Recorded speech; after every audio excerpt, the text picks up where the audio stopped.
means so much to us.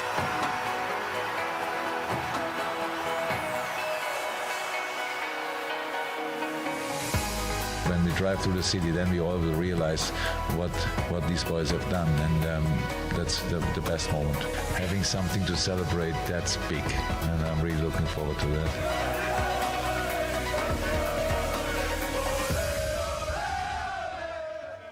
It is the sort of day that every football fan dreams of, but not many see. It is those in red that are celebrating today, flanking the Strand here on Merseyside. It's still a few hours before the bus will come past that point, but it doesn't matter one bit.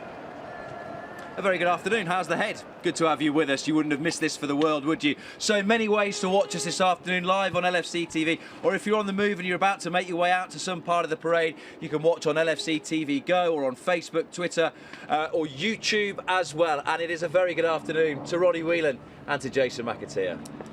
Thanks, Robert. It's great to be here. Oh, good. I'm glad you got some enthusiasm about it, Yeah, Jason. I know, yeah. Any voice left? I've lost all track of time. I haven't been to bed. I'm still in shock. But what a night. I mean, I've been very privileged to do some great things in my career and, you know, play with some great players. But I've got to admit, last night, that was right up there with the best of it. It was amazing. This group of players can call themselves European champions now, which you, of course, already do. So how will they be feeling this morning? Will it have the emotion developed a little bit since last night in the immediate aftermath of the game? No, I believe the emotion will come down and then you'll start to realise we've made history again. Another Liverpool team, 6 teams only ever in the history of Liverpool have gone on and won the European Cup or the Champions League as it is. They are now in folklore of Liverpool Football Club. They will realise it today when they see how many people are out on the streets to acknowledge basically what they've done all season, not just last night, but the whole season. Everybody has enjoyed everything they've done over the last season, and they deserve what all these people are going to show them today. Give me a sense of what you saw both in the stadium in the aftermath of last night, Jason, but also in the city of Madrid following this 6th Champions League, this 6th European Cup for Liverpool. First of all, it started for us, wasn't for me, the adventure wasn't just about the aftermath of what happened and the celebrations. It was, you know, it felt completely different than Kiev. You know, obviously Madrid was more accessible logistics-wise, people could drive there. So, you know, Wednesday we flew out and it was, you know, a splattering of fans were around, and come Thursday it was building up lovely, the atmosphere. Friday, everyone really descended on the centre of Madrid, and Plaza Mayor, which was one of the UEFA fan parks, was packed. Then Jamie Webster played in front of about 40,000 Liverpool fans, which was immense. For us, we kind of stayed more towards the ground at that point come Friday because it was difficult to get in and out. But, you know, we were going the ground and people were a lot of people looking for tickets, in all honesty. People, you know, willing to pay a lot of money just to get in, because I think they felt the sense of there was a chance of winning it. You know, last year there was for me, there was nervousness, apprehension, bit of anxiety, but this year there was an optimism about us. I felt we were going to win it. I felt there was a positive vibe about us, and you know, we knew that we had a real opportunity of winning this cup. So everyone was in really good spirits. And obviously we went on, we won. It wasn't a great game at all, but we went on and won it. And then the celebrations afterwards, people crying, people hugging. It was just an absolute pleasure to be around. You played for this club, you've lived in the area for a long time. Just give us a sense of what this does mean to the people of Liverpool. Not those in blue shirts, because I haven't seen many of them today, but certainly the red half of this city. Today, aren't they? Definitely in hiding. But no, you're saying about the people of Liverpool in the city. I was in Dublin, and it's the very same thing. Liverpool supporters are all over, and I'm sure it was the same all over the world for Liverpool fans. A Champions League final, Liverpool supporters want to be involved all over the world. Yes, the city is what they've come back to today, and the city have come out on the streets to see them. But it's not just here, it's all over the world that they've brought so much joy this season, those players. And long may it continue. You know, I was in Dublin, so I've seen it firsthand how many Liverpool fans there were out there. And it was a great, great night there also. You know, we were out walking around, as I said, like the Wednesday and the Thursday. We were meeting fans who would move to Australia. They decided to fly over. We met one lad who was living in, I think it was Melbourne he was living in. He'd been there for a few years.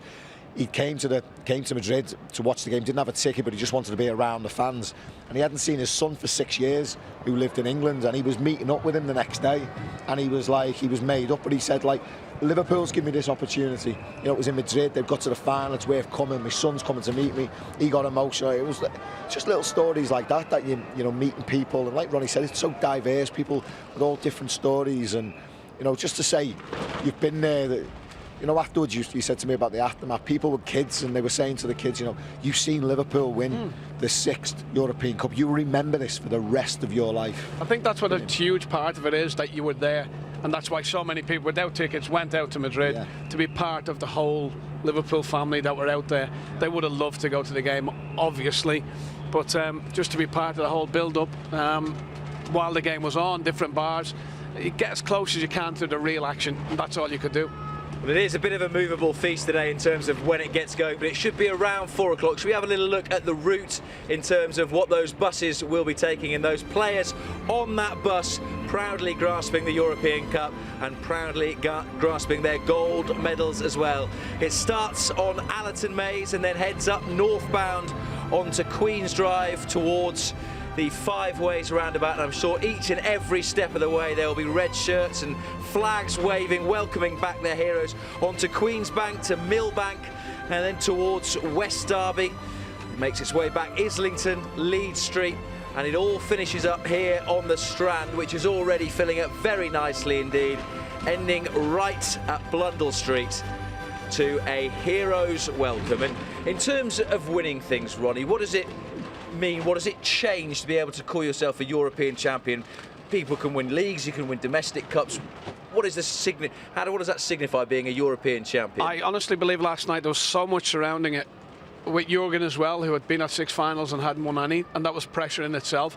The players who were there last year and lost, knowing the pressure now that we have to win. We've seen how bad people were last year when we lost this game. So it was a whole conundrum of things that they were all scared about. And I'm sure Jurgen was. And Jason said it wasn't the best performance ever by a Liverpool football team. It's probably the worst 90 minutes I've seen Liverpool play. Maybe Jurgen has now found something. Let's don't play football. Let's go and kick long balls and we win. But what a result to win the Champions League 2-0 against Tottenham, and you didn't play well. But that is the thing, that you will look back through the annals of history and there will be so many finals where you can think, well, that wasn't the best performance we've ever seen from a team. 96 cup final, it wasn't great, but you know, it was just all about winning. Ronnie's right. It was, you know, it's you know, we look back, you know, you won't remember the performance, you'll just remember that we won the European Cup for the 6th time, and it was amazing. You know, it was just, yeah, it wasn't a great game. I mean, you can look at it and say the 3-week break really didn't help both teams. It was very humid in the stadium. Yeah. I mean, when it wasn't so bad, it was hot, but then when it filled up, it all of a sudden become humid, and it was like there was no air in there, and I think that zapped them as well. I think there was nerves on both teams for different reasons. Obviously, Tottenham, they'd come in early, they'd come in on Thursday, and they went out, and I think there was a nervousness about them because they hadn't been around that occasion. You know, they were very new to it. Like Ronnie said, you know, I think the nerves from Liverpool came because the pressure of being favourites. I don't think Liverpool have been favourites in a final since maybe West Ham or Cardiff, which is years ago. You know, so they've come into that. Plus, they've had the finals they've lost. So there was a big pressure for Liverpool yesterday, and I think the game played out like that. Both teams under pressure, the heat, the humidity, and the long extended break at the end of the season. I think the long extended break was a big factor in what went on, and you would hope that Jurgen and his backroom staff learned a bit more this year about how to prepare.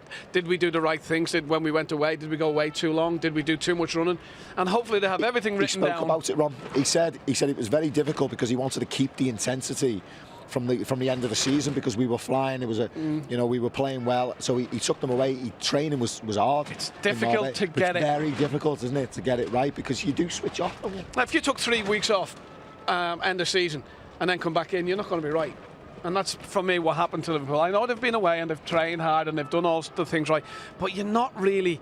If they had 2 real games, league games, or if they had 2 or 3 games in those 3 weeks, they would have been a lot better for me. They wouldn't have been doing.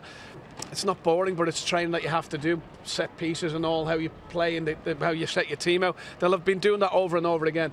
Now, they could have got that done in match situations. I know they played against Benfica B and other things, but it's not the same as playing a top game, keeping your freshness, keeping your mind alert. I think they were a little bit slow, especially after they went 1-0 up. I think they may have got a little bit scared of that. 1 up, we don't want to lose this. You know, in the build-up to the game, we were trying to find plus points for both teams to win it. You know, we were picking our formations, our teams, who could win it, who's the danger men. You know, when I thought about it, I thought the break's actually a leveller for Tottenham. You know, they lost 5 of the last 8 games. You know, Liverpool had lost 1 in 23 of their last games. You know, I actually think if it was the weekend after the season had finished, Liverpool would have steamrolled Tottenham. They would have blew them apart. But I felt the break was a leveller for Tottenham because I thought they were on the last legs come the end of the season. I thought they got Kane back, who I don't think was 100% fit, by the way, but I'm sure we'll speak about that later. But I thought it was a real leveller for Tottenham, and that worried me for Liverpool. I just thought, you know, they should also give them time to get Winks back. Two of the major players that they'd had throughout the season that both got injured weeks ago, they were now ready to come back in and play, which helped the formation of what Tottenham wanted to play. You know, you put him up front, Kane, and Winks sits in midfield and holds, and then they go back to what they'd been used to for a lot of the season. Well, Jason spoke about the heat and humidity in Madrid. We haven't quite got that this afternoon. It's blowing an absolute gale here. This is our main presentation point, but of course we've got our team all over the city tracking the Liverpool bus, carrying that European Cup, of course. Let's join Mark Benstead now. Thanks, Rob. We're down on Queen's Drive, just a stone's throw from the Melwood training base. This is near the start of the parade route. Spectators already lining the streets in anticipation of seeing the team show off that shiny European Cup. This is down by the start of the route, as I say. When the bus passes along this way, I'll be joined by the former Reds goalkeeper, Chris Kirkland. We'll describe all the scenes in front of us as they unfold. Then once the bus is beyond us, we'll hot-foot it to the end of the route down by the Strand and do something similar for the closing stages as well. We might not have the heat of Madrid, but boy, do we have the atmosphere. What an afternoon this promises to be. Mark, thank you very much indeed. If you see any eyes slightly diverting from this position, there is some tarpaulin which is very much on its last legs. This could be good here, television, so this. if you've got a wig back here, that's going over and up. Well, I was going to You'll say be gone. I feel like that tarpaulin on its last legs. It's wrecked. Let's talk about the game then last night. We sort of touched on it there, the 3-week break and the gap and what both teams did. You touched on Harry Kane. Do you think that in hindsight's a wonderful thing? And was that the wrong thing for Mauricio Pochettino to bring him back in? Or was he always going to play if he was anywhere above 55, 60% fit? It's funny, really, because I was talking to quite a few pundits out there, Andy Townsend, a couple of other people about it. Michael Owen this morning, I said, did you think he was going to play? Michael thought he was going to start. I didn't think he was going to start. But I'll tell you a story. Robin, in the 2002 World Cup, I got smashed in a warm-up game before we played our first qualifier game in the group. Sorry, our first group game, and I'd done my knee, and all week I tried to get it right. And fair play to Mick McCarthy, the manager. He said to me, "I'll give you every opportunity to get it right." I was taking tablets. I was getting an injection on the Wednesday. Come the Friday afternoon, I had another injection. We went to the stadium. We trained Friday night. My knee I was maybe 75, at max 80%. I said to Mick, come over to me, got through training. It was only like training on the Friday night. And he said to me, how are you feeling? I went, I'm 100% Mick. So I'm ready. Because for me as a footballer, to get to a World Cup's the ultimate. And you want to play. You want to start the competition. You'll do anything to play. So, and I knew in my head I wasn't 100%. But I told him I was. Anyway, I've played the first half, my knee swelled up, and I come off half time. And Mick just gave me a naughty look as if to say, like, you know, you've done me there a little bit. But as a player, you don't want to miss them games. And Harry Kane would have been in that situation. Firmino would have been in that situation. Only they know if they were 100% fit. And I do reckon Pochettino would have turned around to Kane and said, listen, tell me the truth, are you fit? Now he's going to say, yeah. I don't actually think he was 100% fit last night. But he was always going to play him once his players give him the go-ahead. But after being out for so long, he was never going to be 100% fit. If you know what I mean, he'll say it is, but he's only going to be 80. But I thought he would play him. 83 days, I think he was out. I thought he would play him because he felt this is the way my team sets up best if I have him in it up top. I think the decision would have the player saying, yeah, I'm playing, I'm okay. The manager then goes with it, or he has to. But I think what he did get wrong, that he didn't get him off when he felt, hang on, it's not really going right. He had to be 1-0 down late on in the game. When Moura came on, but came on for a midfielder. I'm sure if Moura had to come on, kept in midfield, Moura had to come on for Kane, I think they may have been even more on top of Liverpool. I personally think that's where the mistake was. I think Kane, at 0-0, 1-1, 20 minutes to go in that heat, a 80% fit Kane, or 90% fit Kane for 20 minutes would have been a massive threat to Liverpool if they were drawing. Massive threat. Miura finished the season really, really strong, hat-trick. I actually think he might lose Lucas Moura now, mentally, after dropping him and leaving him. But you talk about Pochettino and Kane. What about Klopp and Firmino? Well, it's the same thing. It is the same thing. Firmino was said unfit. But Klopp's he missed a lot less games, though, had a lot fewer games towards the end of the season. Okay, but you could see in the game that he wasn't ready to come back into such a big game. Yeah. But Klopp took the decision and got him off and put what he thought would have been better on the pitch, Origi on. And as it proved, he scores another goal, second goal to win us the game. So at least he was strong enough, Klopp, to go, OK, you're off. I've seen enough. You're not ready. In terms of the final, we've mentioned bouncing back from last year against Real Madrid, and that was disheartening. You could also probably take a dip in confidence or a knock to your confidence, having taken 97 points from a league season and still not winning it. So the strength of Carragher to come back from first Madrid and second the disappointment in the league, that says, I mean, he's called them mentality monsters throughout the course of the season, and they have proved they've got the metal between their ears, haven't they, this group of players? Listen, me and John Hodges were talking about it last night. Gary Neville and a lot of people were saying around Christmas time, New Year, we should crash out the Champions League and concentrate on the Premier League, having been 7 points clear of Manchester City. Thank God we didn't, because we have now got that to fall back on, and we've gone and won it, and look at us now. It's amazing. Yeah, it was extremely disappointing to finish second to Manchester City in the manner in which we did, but we're European champions, and it's, for me, it's not the Premier League, but it's some title to have in it. If you're in with a shout of winning the Champions League and the league, you're not going to stop for anybody. You're going to go for the lot. You're 1 point, 2 points away from winning both. Yeah. So it was something that you had to keep going. The momentum was there. We were going. You had to keep it going. Unfortunately, we didn't win 2 of them, but we've won 1 of them. Who do you think ends the season happier then, Pep Guardiola or Jurgen Klopp? We spoke about that last. It's funny because all these things come up, don't they? I think they would. Personally, I think they'd swap if they could. He said, "Do you want the Premier League title?" I think you're going to go, yeah. And I think if you said to Guardiola, "Do you want the Champions League?" he'd go, yeah, as well. But I mean, it is what it is. You just got to take. I'm sure they both accept what they've got this season. I'm sure Jurgen probably thinks we played better than winning 1 trophy. We should have probably won a couple of trophies. Does history sort of precede you as a player? Because what is it about Liverpool and the European Cup? They now have 6, only AC Milan with 7 and Real Madrid with 13 have more. Does what previous eras have achieved affect you at all as a player? Because sometimes there's almost no explanation. I mean, Istanbul, the prime example, they had no right to go and win that trophy, particularly from 3-0 down, but there was just something about the Reds in this competition which is just a marriage made in heaven. I think the history of what's happened for Liverpool going way back, if Davy Fairclough, St Etienne, when European nights come around even now, they go, oh, what about when Davy Fairclough scored against St Etienne here at Anfield, and what about Istanbul, what about Rome? And they all remember the past glories that Liverpool have given in Europe.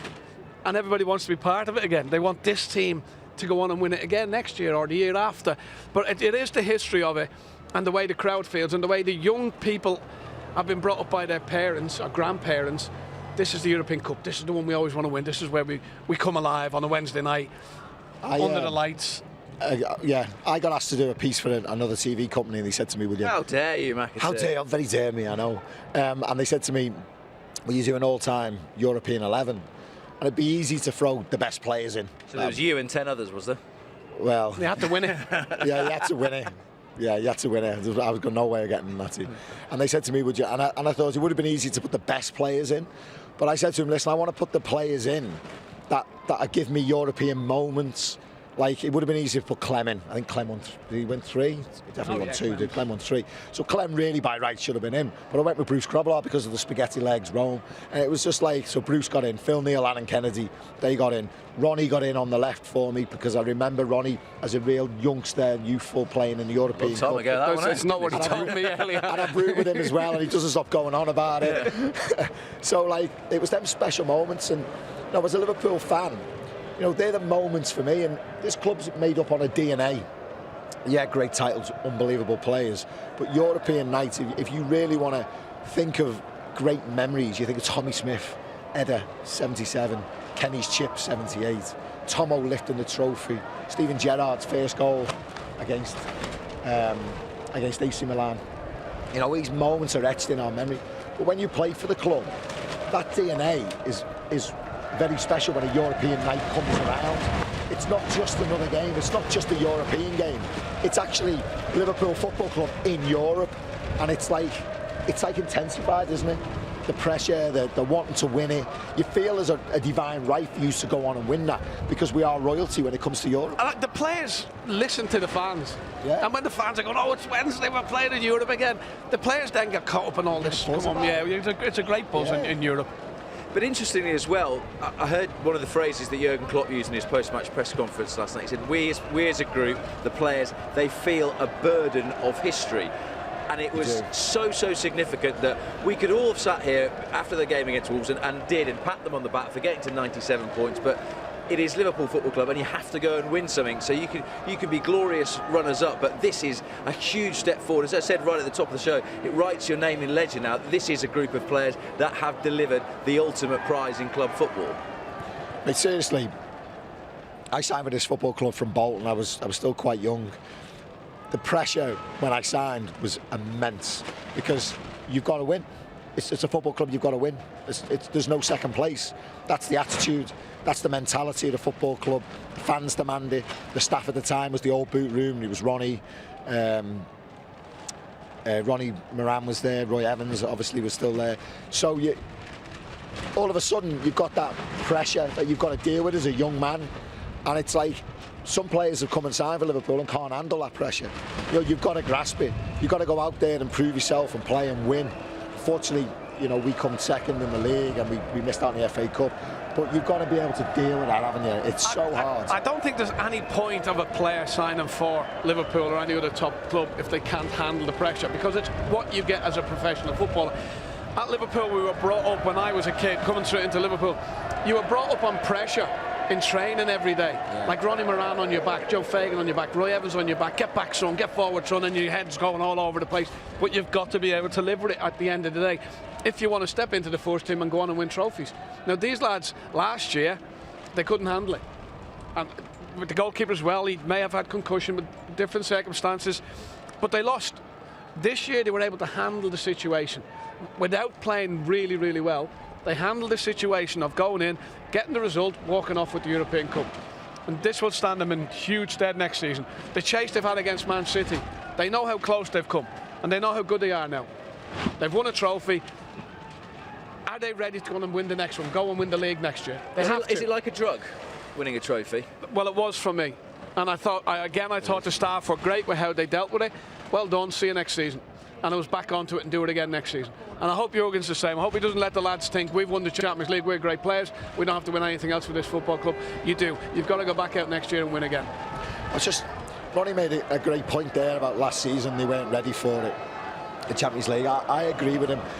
I think Real Madrid last season, if you want to watch a game of when we talk about, Liverpool are going to come into like this game now against Tottenham. We were all saying Liverpool are going to come into this game now having the experience of last season. And what we mean by that, probably if you look back at the Real Madrid game last season against Liverpool and how they managed the game, how they managed the situation. They knew Liverpool were going to come out and give it everything they got. Liverpool threw the kitchen sink at them. They dropped deep. They soaked up the pressure. They dealt with the crosses. They made challenges. They got the ball up the pitch. They tried to play on the break. They didn't quite score. Salah went off, and all of a sudden, it was like a lion going for the prey. It was like they've got him in the teeth now. And they stepped up, they got higher, they won the ball higher up the pitch, and they got their just rewards. But they managed the game like a team that's won the European Cup 3 times out the last previous 4 years. Now, I felt at times Liverpool did that last night against Tottenham. They rode the pressure at times, they defended. It wasn't a great game, and really to analyse it, it was difficult because of circumstances. But they took that experience into it. And I was talking to James Milner last night, and they didn't come in till late on the Friday, Liverpool. They literally dropped in and went training to the stadium. And it was something that they learned from last year. Tottenham come in on the Thursday, and even James Milner said to me, they come on Thursday. And I thought, what does he mean by that? And it's kind of like as if they wanted to come and like soak up the atmosphere. We're Liverpool, come in, done a job, got out, and that's experience. I like to go back to the early 80s when we were knocked out of the European Cup with a lot of young lads coming into the team, myself and Rushy and Bruce and Craig Johnson and things like that. We lost 2 quarter-finals in the European Cup, but then we started to learn how to play in Europe. It is, for me, different how you play in Europe and how you play in the league. And then we started to know how to find a way. and that was in '84 when we went and won it. '85 again, we were still able to go to a final, which we lost. But it was all the experience and know-how of the 2 years where we got knocked out that got us. When you say that you learnt it, is that because of the 2 legs and like you did different things away from home? There's a load of things to learn.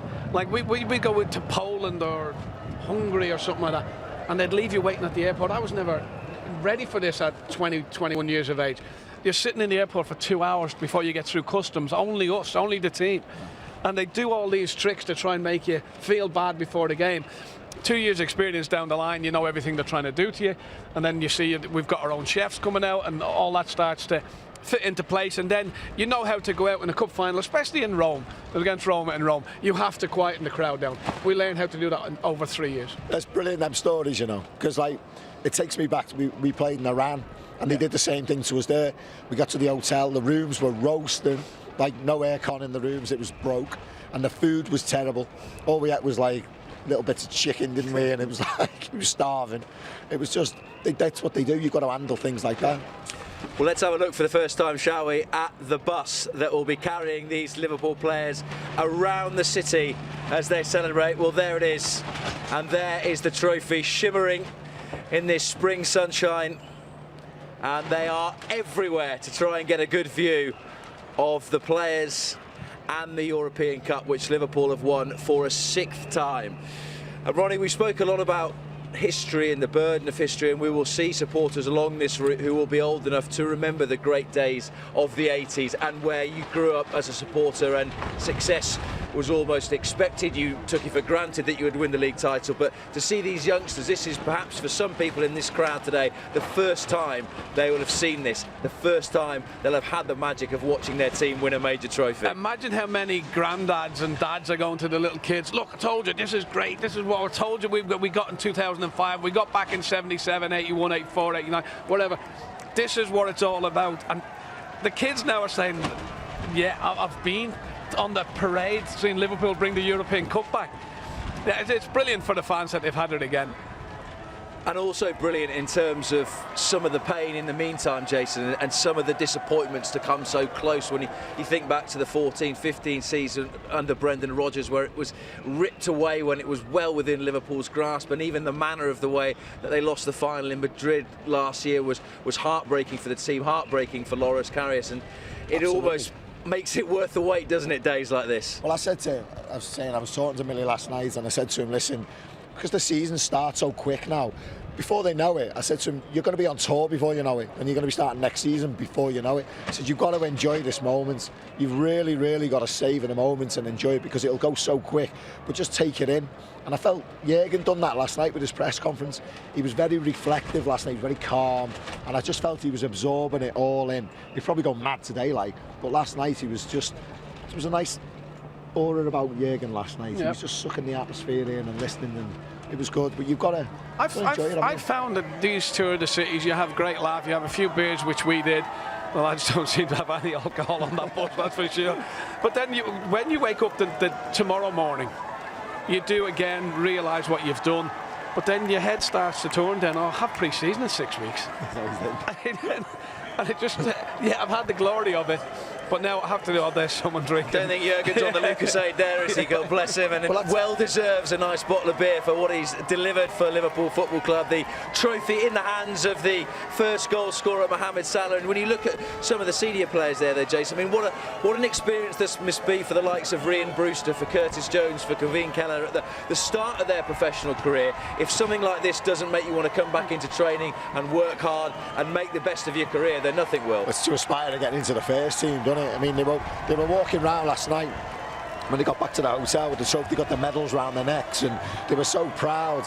But you know, football's a learning curve. You know, you learn so much as a youngster coming through from an apprentice for a young pro. You get taken away with the first team for the first time. You've got to make the tea on the bus, haven't you? Remember that? Just to make the cups of tea, and players have you running around like a lunatic doing stuff for them. It's all part of the learning curve. But I mean, to be around this when they're winning stuff like this, they must look at it and think, I want to play. I want to play. 18 years of age, and you're on there thinking. But it's not just the experiences and the success that should give them a taste, but it's also what they get. You think of someone like Curtis Jones, a young midfielder, to have Jordan Henderson and James Milner in and around them every day. I mean, if you were a young player, you'd be asking them every question under the sun, wouldn't you? But I wouldn't be asking questions. I'd just look what he does day in, day out. How do they train? When do they drink the Lucasade? Or, you know, how do they make themselves better for Saturday? I'd be just watching every little thing he did. I used to watch Souness in training and where he'd go and what he'd do and see who he'd kick and how he did them. But it's a great experience for the young lads, it's true. What you've got to be careful of is all of a sudden they think they've arrived. And that was coming through my head there.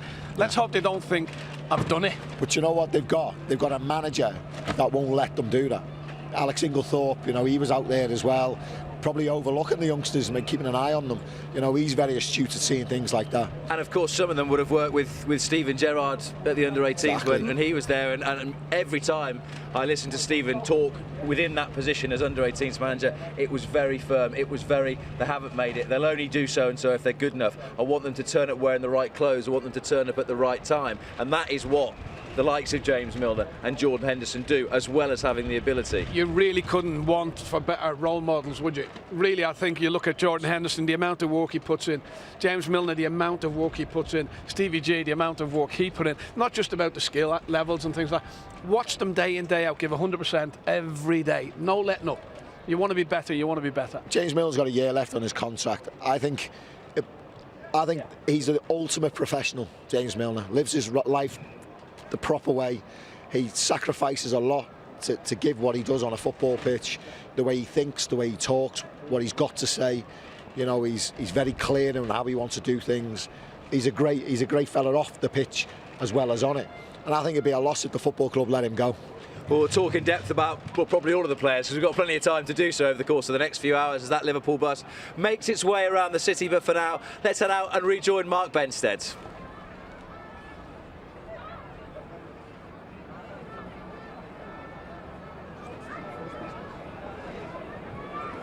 Thanks, Rob. Yeah, we're down on Queen's Drive, just waiting for the bus to reach us as it makes its way from the training ground over at Melwood. Chris Kirkland is with me to soak in the atmosphere here, and there certainly has been plenty of atmosphere. It's been building bit by bit, hasn't it, Chris, over the last hour or so. Every so often it kind of builds up. We have a bit of a sing-song, then it dies down again, then it goes again. But it's certainly starting to bubble up as they wait for the bus to get here. It is, and it's just incredible to be down here. I mean, there's God knows how many people there is, but along the route all the way into Liverpool, you know, they were talking 500,000, 1 million people. So it just shows how much, I said it before, how much football brings people together, and these fans deserve it. You know, more than you know, the manager said that it's all down to the fans. You don't have football clubs unless it's down to the fans. You know, they come and support you week in, week out, and this is always the club of giving them something back. And when they go by in a bit, this place is going to erupt. Certainly is. Everyone looks to try and get the best vantage point they possibly can as well. We look around behind us, there's guys on rooftops, there's guys on traffic lights, up trees.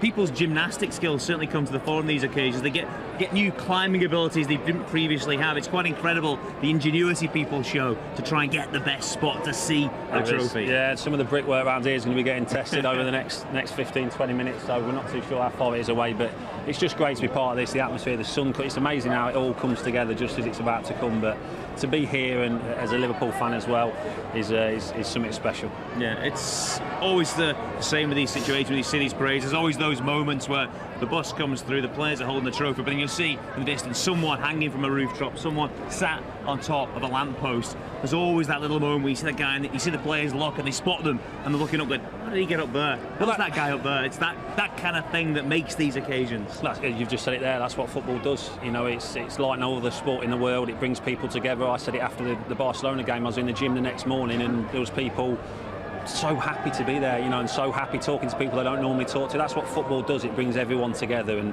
no more so than the scenes we'll see tonight in the next few hours. Yeah, and just mentioned then as well about guys sat, there's a guy, look at him there, sat on top of the roof, happy as Larry, just waiting for the bus to roll past, soaking in a bit of sunshine. What a picture of contentment that is, that guy there waiting to see his team bring the European Cup back through the streets of the city. But it's interesting, just what we heard then, you hear behind us now, the Liverpool alone just kind of started to build up again, started to go again, little waves of it kind of come through every so often, a little ripple of atmosphere. It's quite nice, isn't it? It is. And it's only going to get bigger are more frequent the closer the bus. When you can start to get a sense, they can hear it's coming down the road, they'll get an idea it's getting a little bit closer, they'll get a little bit more excited. It is, yeah, and people are making the most of it. It's been 14 years since they had, we had the last one, parade. Hopefully it won't be that again. I'm sure it won't be. Hopefully this will be a regular thing in seasons to come. But people are just desperate to be here, and even I'm sure there's even people here that are not Liverpool fans, not necessarily Everton fans, but I just think football fans in general, to see something like this, they'll all be watching it on the TVs as well. And it's just to be a part of this occasion is just an incredible feeling and something that you'll never forget.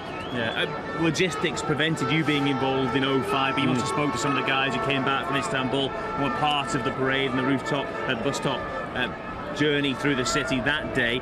They must have just taken great memories from that. Well, I think Carol was saying it earlier, he was on TV saying that some of these lads on this bus now, and the families as well, and all the staff, let's not forget about the staff have done a superb job. It's something that they'll never ever forget. They'll have the phones out and videos, and it's something they'll be watching back for the rest of their lifetimes, and they thoroughly deserve to do that. They've won the Champions League for the club, for themselves, for their families, and they must be so proud.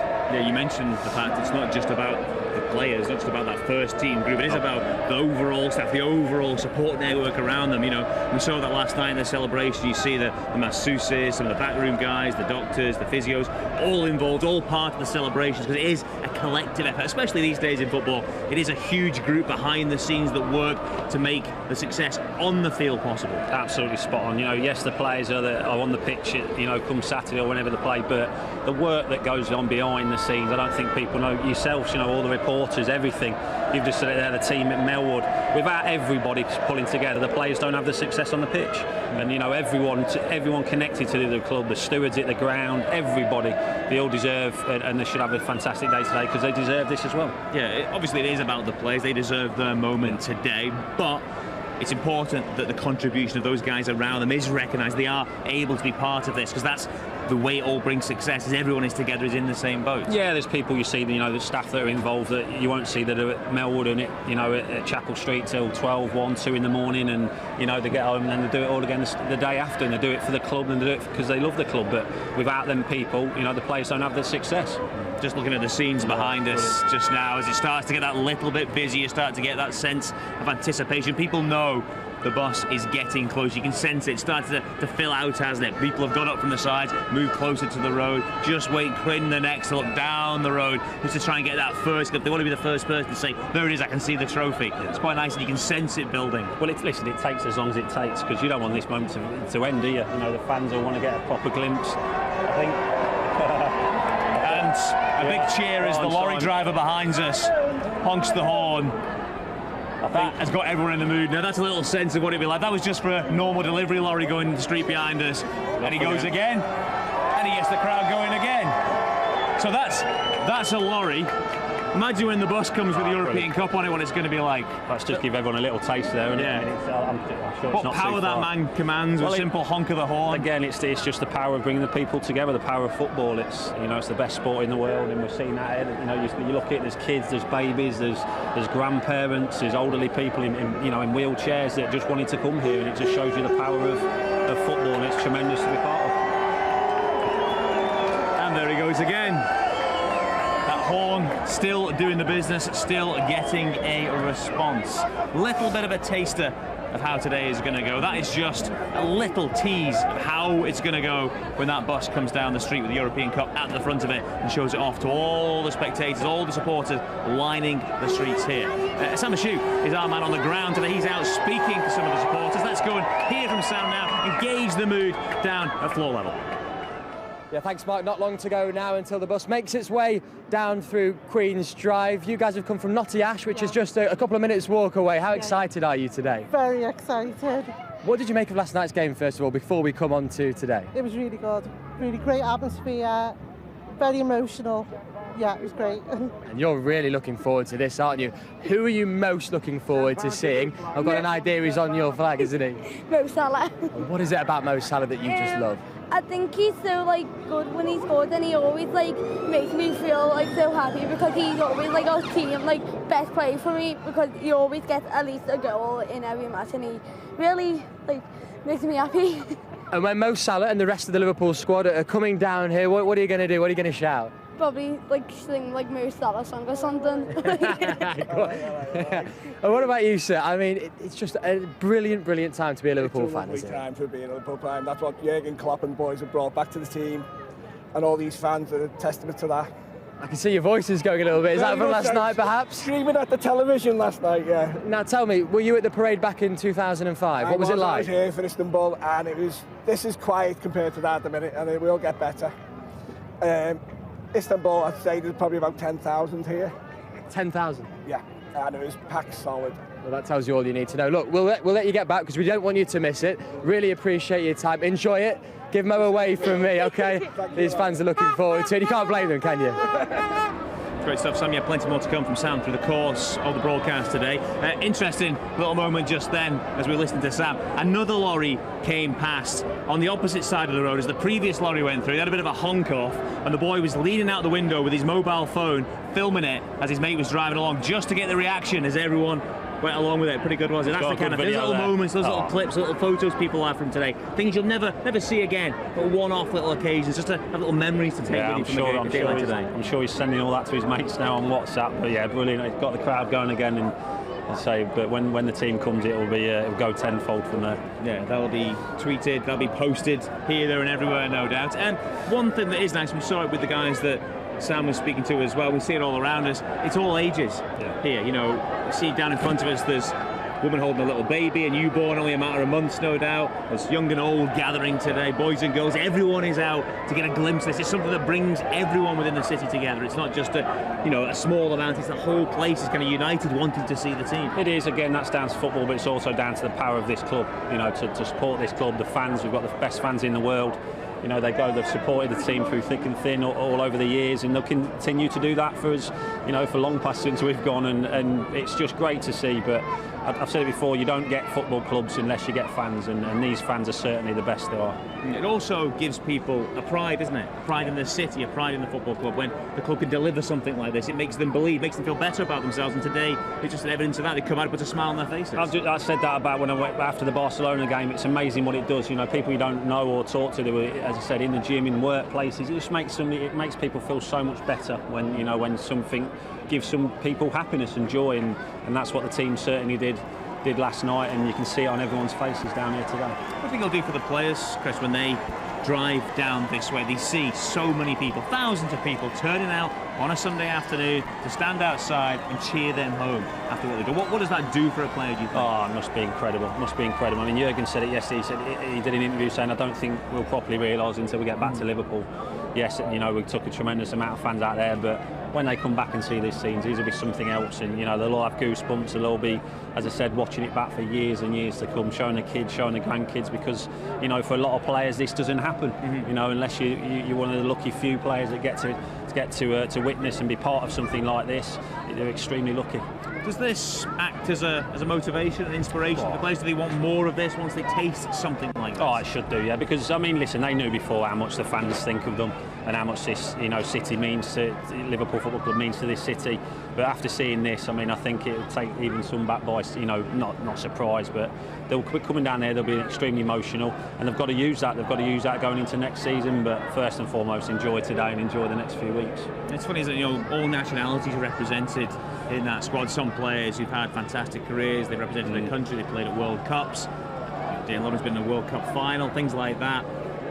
But this will be something a bit different, won't it? It's a different kind of experience for them, for playing on a big stage. It's seeing, you know, thousands of fans in a different environment, something unique for them. Exactly, yeah. And they're used to, you know, the pressure. This is a chance for them now just for that pressure to ease off and for them to enjoy themselves. And I'm sure they won't see, you know, hopefully they will see scenes like this again, but for a lot of them they wouldn't have done, and it'll be amazing for them and amazing for us to watch them going through that.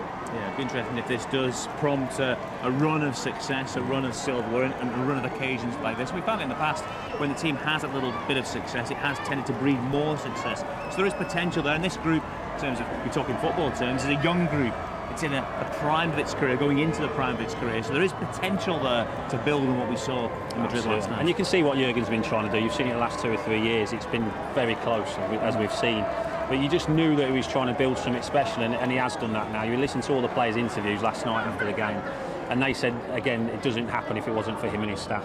You know, the management have got to put in place a thing where players want to learn, want to improve and want to do well, and they've certainly got that in abundance, and the manager deserves. You just look at him, I mean, he's just somebody that you'd do anything for, but it's vice versa, he would to them players as well.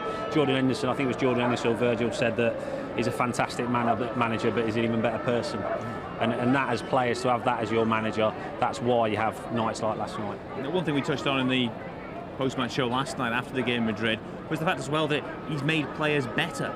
You know, he signed some good players, but the players he has had, he's enhanced, he's improved over the course of his career. Look at most of the players in that squad, they're in a better position than when he first took them on. Yeah, well, you have to at a club like Liverpool, but also he believed in them. He could have got rid of them, he could have, you know, that's what happens in football clubs. But he believed in them players, he knew the type of manager he was, he could make them play better and make them better as individuals, which only enhances the team as a whole. So, I mean, the job he's done is just, but for him now, I'm sure he'll say that it's only just the beginning. He'll want this team to carry on. Yes, there'll be new additions, there always is every year in every club, but he won't want this to be the end, and nor will the players. I guess the other side to this as well is what something like this does for the sort of brand of the club. If you're a player watching on from afar, you've seen Liverpool play in the last 2 Champions League finals, lose one to Real Madrid, a great Real Madrid outfit, win the other, and then you see pictures like this from today where thousands are lining the streets of the city to cheer home the team. That is a big incentive, a big enticement for a player who's maybe got other offers on the table. Who do you want to join? Well, I think I'll join the team that goes to European Cup finals and has thousands of supporters who turn out and cheer them home. Well, who wouldn't want to come and join Liverpool Football Club? I mean, I think, again, going back to what Virgil said, he had the choice of how many clubs. And he met Jurgen Klopp and knew this was a place he wanted to come. You know, Jurgen sold him the club to him. He knew it was a huge club already. But when you come here, I mean, I remember when I first went on tour, and this is going back 2001. We went to Hong Kong and Thailand, and the support this club has everywhere over the world. I mean, it's gone tenfold since then. That was 15, 20 years ago. Was that a wow moment for you when you arrived and people on the street were like, what? It was incredible. There was thousands sleeping outside the hotel. It was just, I knew it was big because I've always I've supported Liverpool all my life, but you just think, wow, this is a global, it is a global brand. It just, you know, everyone wants to support Liverpool, and yes, there's other teams in that, but on a worldwide basis, this club is huge. Was that one of those ones where you're on the phone to the family back home saying, we'll never guess this? Yes. We've landed and it was like, wow. It was honestly, it was incredible. I was with Mel's, we still talk about it to this day, to Neil Mellor, and I just couldn't believe, you know, out there, thousands and thousands of miles away, there was, you know, 50,000 watching your train, 100,000 just, you know, cramming the streets. It was just incredible to be part of, but it doesn't surprise you at a club like this. It's a wonderful club, and this now is going to make us even better. Look at the scenes there as the crowds line the streets. It is incredible. And this is going to be replicated across the city today over the course of the next 2, 3, 4 hours. People will be lined throughout Liverpool city centre to see the team. It's quite an incredible turnout. It's something that the supporters have been so desperate to see. And European success is, in particular, very important to the football club, isn't it? And that is another reason why supporters are out today in particular. They want to see that European Cup. It's got such a key part in the club's history. It has, and you talk to players, yes, you know, they want to win the league, but you say to them next, why have you come to this club? I want to win the Champions League. You know, that's why the top clubs sign these players. Look why Juventus did it. They signed Ronaldo because they wanted to win the Champions League. They've not won it for a while. Top players want to win the Champions League, but obviously the league's the first and foremost. We were so unlucky to miss out on that. People said the other day, you know, it's so hard to take losing by 1 point, but I'd rather be 1 point behind than 15, 20 points behind City. So, you know, hopefully next season we can go better and try and get that, but, you know, the next best thing is to win the Champions League without a shadow of a doubt, and to do it the way we've done it. I mean, the semi-final against Barcelona, I mean, just the way we've done it is incredible, and, you know, today is a special day for the whole club, everyone included. It certainly is. Hopefully the first of many more to come. Okay, let's head back down to the ground then and hear from Samashu, who's gauging the mood of some more supporters out here for the big day today. Yeah, I bumped into 2 very excited Liverpool fans. Solomon, I'll start with you. How much are you looking forward to seeing the first team squad here? I will love it. It's so exciting. I'll get to see Mo Salah and I'll get to see the coach. Amazing. Well, what about last night's game? Where did you watch it and how good was it? I watched it in the pub and I just loved it. I got to see all new friends, I got to see my old friends, and I got to stand on the couch and sing. And of course, Solomon, it was too young to see the parade back in 2005, so these for you must be the days that you really cherish. You've been able to share it with the family. Absolutely loved it. Absolutely loved it. I've got an older son, and he was there in 2005, and he wasn't here last night, but, you know, I'm glad that, you know, Solomon's here as well to witness it last night, sorry. And we're expecting 10,000 just on this road alone. We're talking hundreds of thousands in the streets. Yeah, well, there's going to be, all the way along this drive, there's going to be hundreds of thousands, isn't there, man? You know what I mean? Just look at it. It's brilliant, man. It's a testament to the city, isn't it? You know what I mean? We don't want you to miss it, so we'll let you get off. Solomon, I'll let you finish with a little chant. I know you want to say something to Mo Salah. Give it a little song. Mo Salah, Mo Salah, Mo Salah, flying down the road.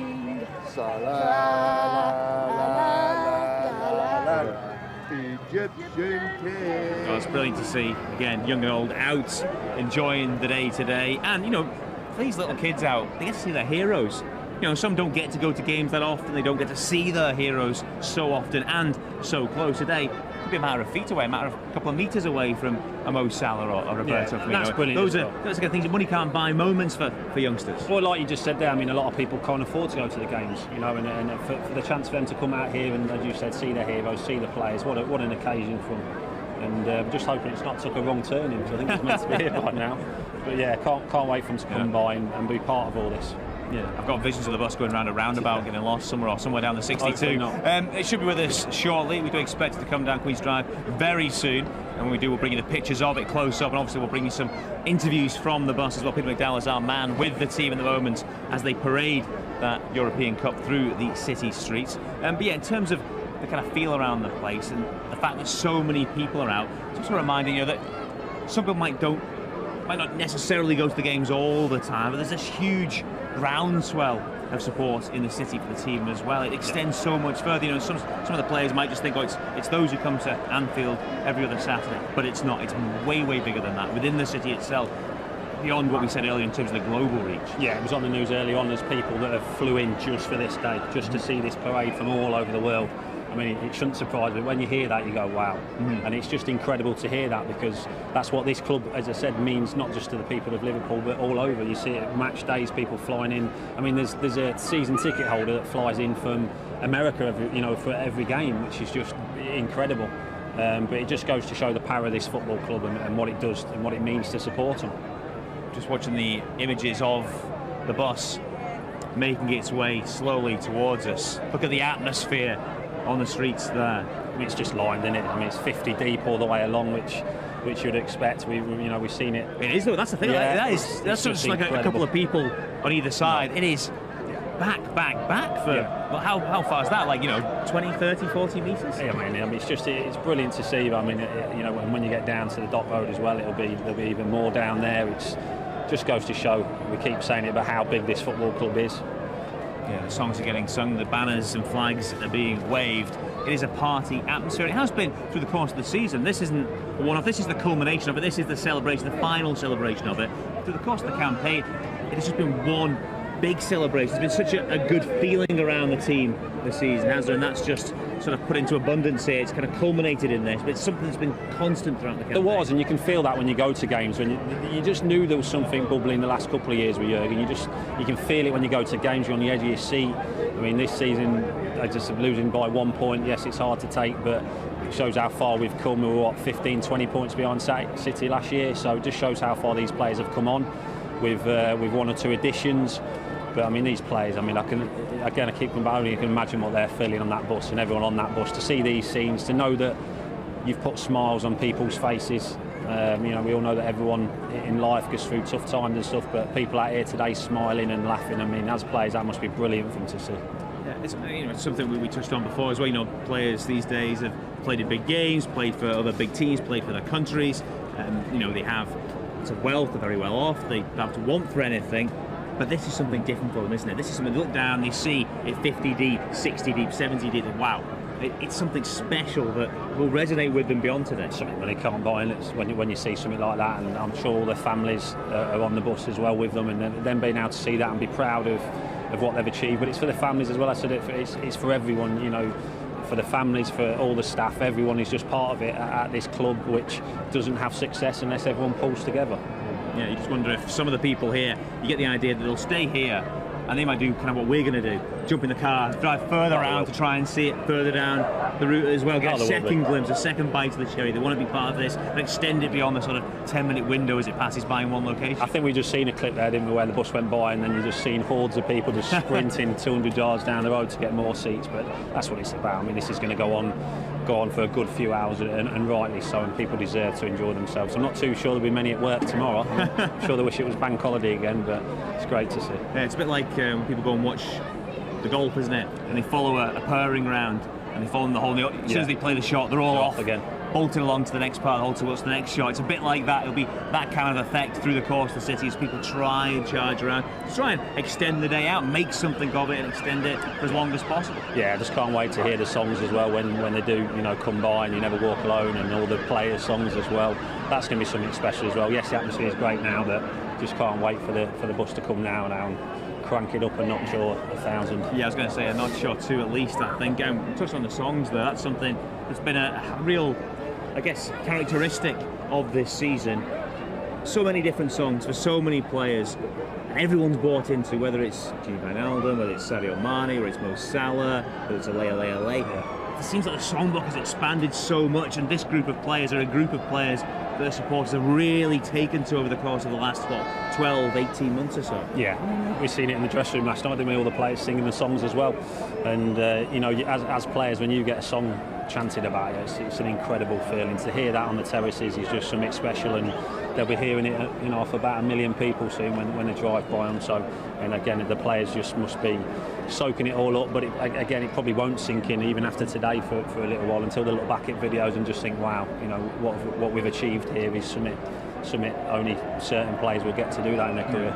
You goalkeepers get a raw deal. You don't often get songs and chants and too much hullabaloo around you. But what's it like when you hear your name applauded, chanted as a player out there on the field? Does it give you that little goosebump moment? Oh, it does, yeah. I mean, it's incredible. It's when you hear them singing about it, and you know your family's in that stadium as well, it's making them proud. It just makes the hair stand up on your back and neck, and you want more of it though. You want to hear it more and more, and that as players drives you want to do even better things, so the fans continuously shout your name. Yeah, pretty special for the players when they make their way past us here and the chants go up, the songs go up. I'm sure the hairs in the back of their necks will go up as well as they pass through behind us. OK, let's head back out into the crowd then and join Samashu once more. He's speaking some more of the supporters out on the streets today. It's getting busy, it's getting loud. I can barely hear myself think here. How good is this, sir? Come in. You've come from Leeds today. Yeah, we come from Leeds today. Me, the family, all the boys. After last night, we have to come down. First time he's come to see Liverpool, see all the boys. So he wasn't even around the last time he won the Euros. So this time he had to come. And this is Mars, yeah? This is more. These are the days you dream of, aren't they? Exactly. We drove a long way for this, but it's worth it. All the people. Look at the whole of Liverpool's out today. And tell us about last night's game. How good was it? Oh, brilliant. Absolutely brilliant. Ricky deserves a contract now. He does. You know what? Fresh slate from the semis to the final. That finish. Give him a new contract. He deserves one. At least one more season. Definitely one more season. No, man, he's ready. Best manager in the world. And who are you most looking forward to seeing today? Salah! Who do you want to see? I want to see. Who do you want to see, boys? Well, I can tell you, you're going to be seeing all of them. So really look forward to it. You guys deserve it, especially coming from Leeds as well. Have a great day. It's back to you. I love how much enthusiasm there is out there on the streets. Every time Sam speaks to some of these guys and girls out there, they just can't wait. They've enjoyed the season much. Last night was so incredible. They just can't wait for the next part of it today. It's great to see that kind of passion for the team, for the club, spilling out into today. It is, yeah, and we'll see a lot more of that soon. But it's been a while since we've won a medal. Yes, the team's been on a great upward curve the last couple of years, but to still see them do it and realise that they have won the Champions League, what an incredible competition to win. All these fans, I'm sure some of them still can't believe it. Yeah, and that enthusiasm, that anticipation, excitement, I get a sense is going to build behind us over the course of the next few minutes. I'm told the bus is getting ever closer to us, and hopefully soon we will be seeing it pass along the street behind us and get a real sense of what today is about. We'll bring that to you for real, that real intensity of it when it passes right behind us here, and you get to see that European Cup just over our shoulders here, so close we could almost touch it. Yeah, you probably could touch it, to be fair. Big reach you've got. So Yeah, it will be pretty impressive when it happens. But yeah, it's just great to see so many people having that enthusiasm and that kind of passion for today. And as I say, the biggest thing is you see the smiling faces. They haven't seen the players yet. No. They haven't seen the cup yet. No. But everyone is bouncing. Yeah. The atmosphere is fantastic. The smiles are across everyone's faces already. Key part. I've said it many times now, but it's football. It just brings everyone together, and when you've achieved something as a club, then you want to celebrate that, and that's what we're seeing these scenes for today, and hopefully we will see these a lot more in the coming seasons. That is the aim, that is the hope. We hope this is the first of many. If we talk football for a moment, Chris, and focus on the team, it's kind of a hard one, isn't it? Because it's how do you improve on this year? You know, lose one league game, win the Champions League, only lose a handful of games across the season in all competitions in total. It's very hard to go beyond what we've done. The squad is very strong in all positions. Where do you look to try and tweak things? What is on the to-do list for Jurgen Klopp and his staff? Well, only Jurgen will know that. Everyone has their say, obviously, in the press, and he needs this, needs that, but he'll know exactly what he needs already. They'd have planned before this game, regardless of what would have happened, you know, with the league or the Champions League. All depends what players, if players do leave, I'm sure there will be players that leave, and there will be players that come in. It just happens at every club every year. You know, you can't stand still. But like you just says, it doesn't look like we need a lot, does it? But I'm sure there will be a couple of additions, but I'm sure Jurgen won't let that slip just yet.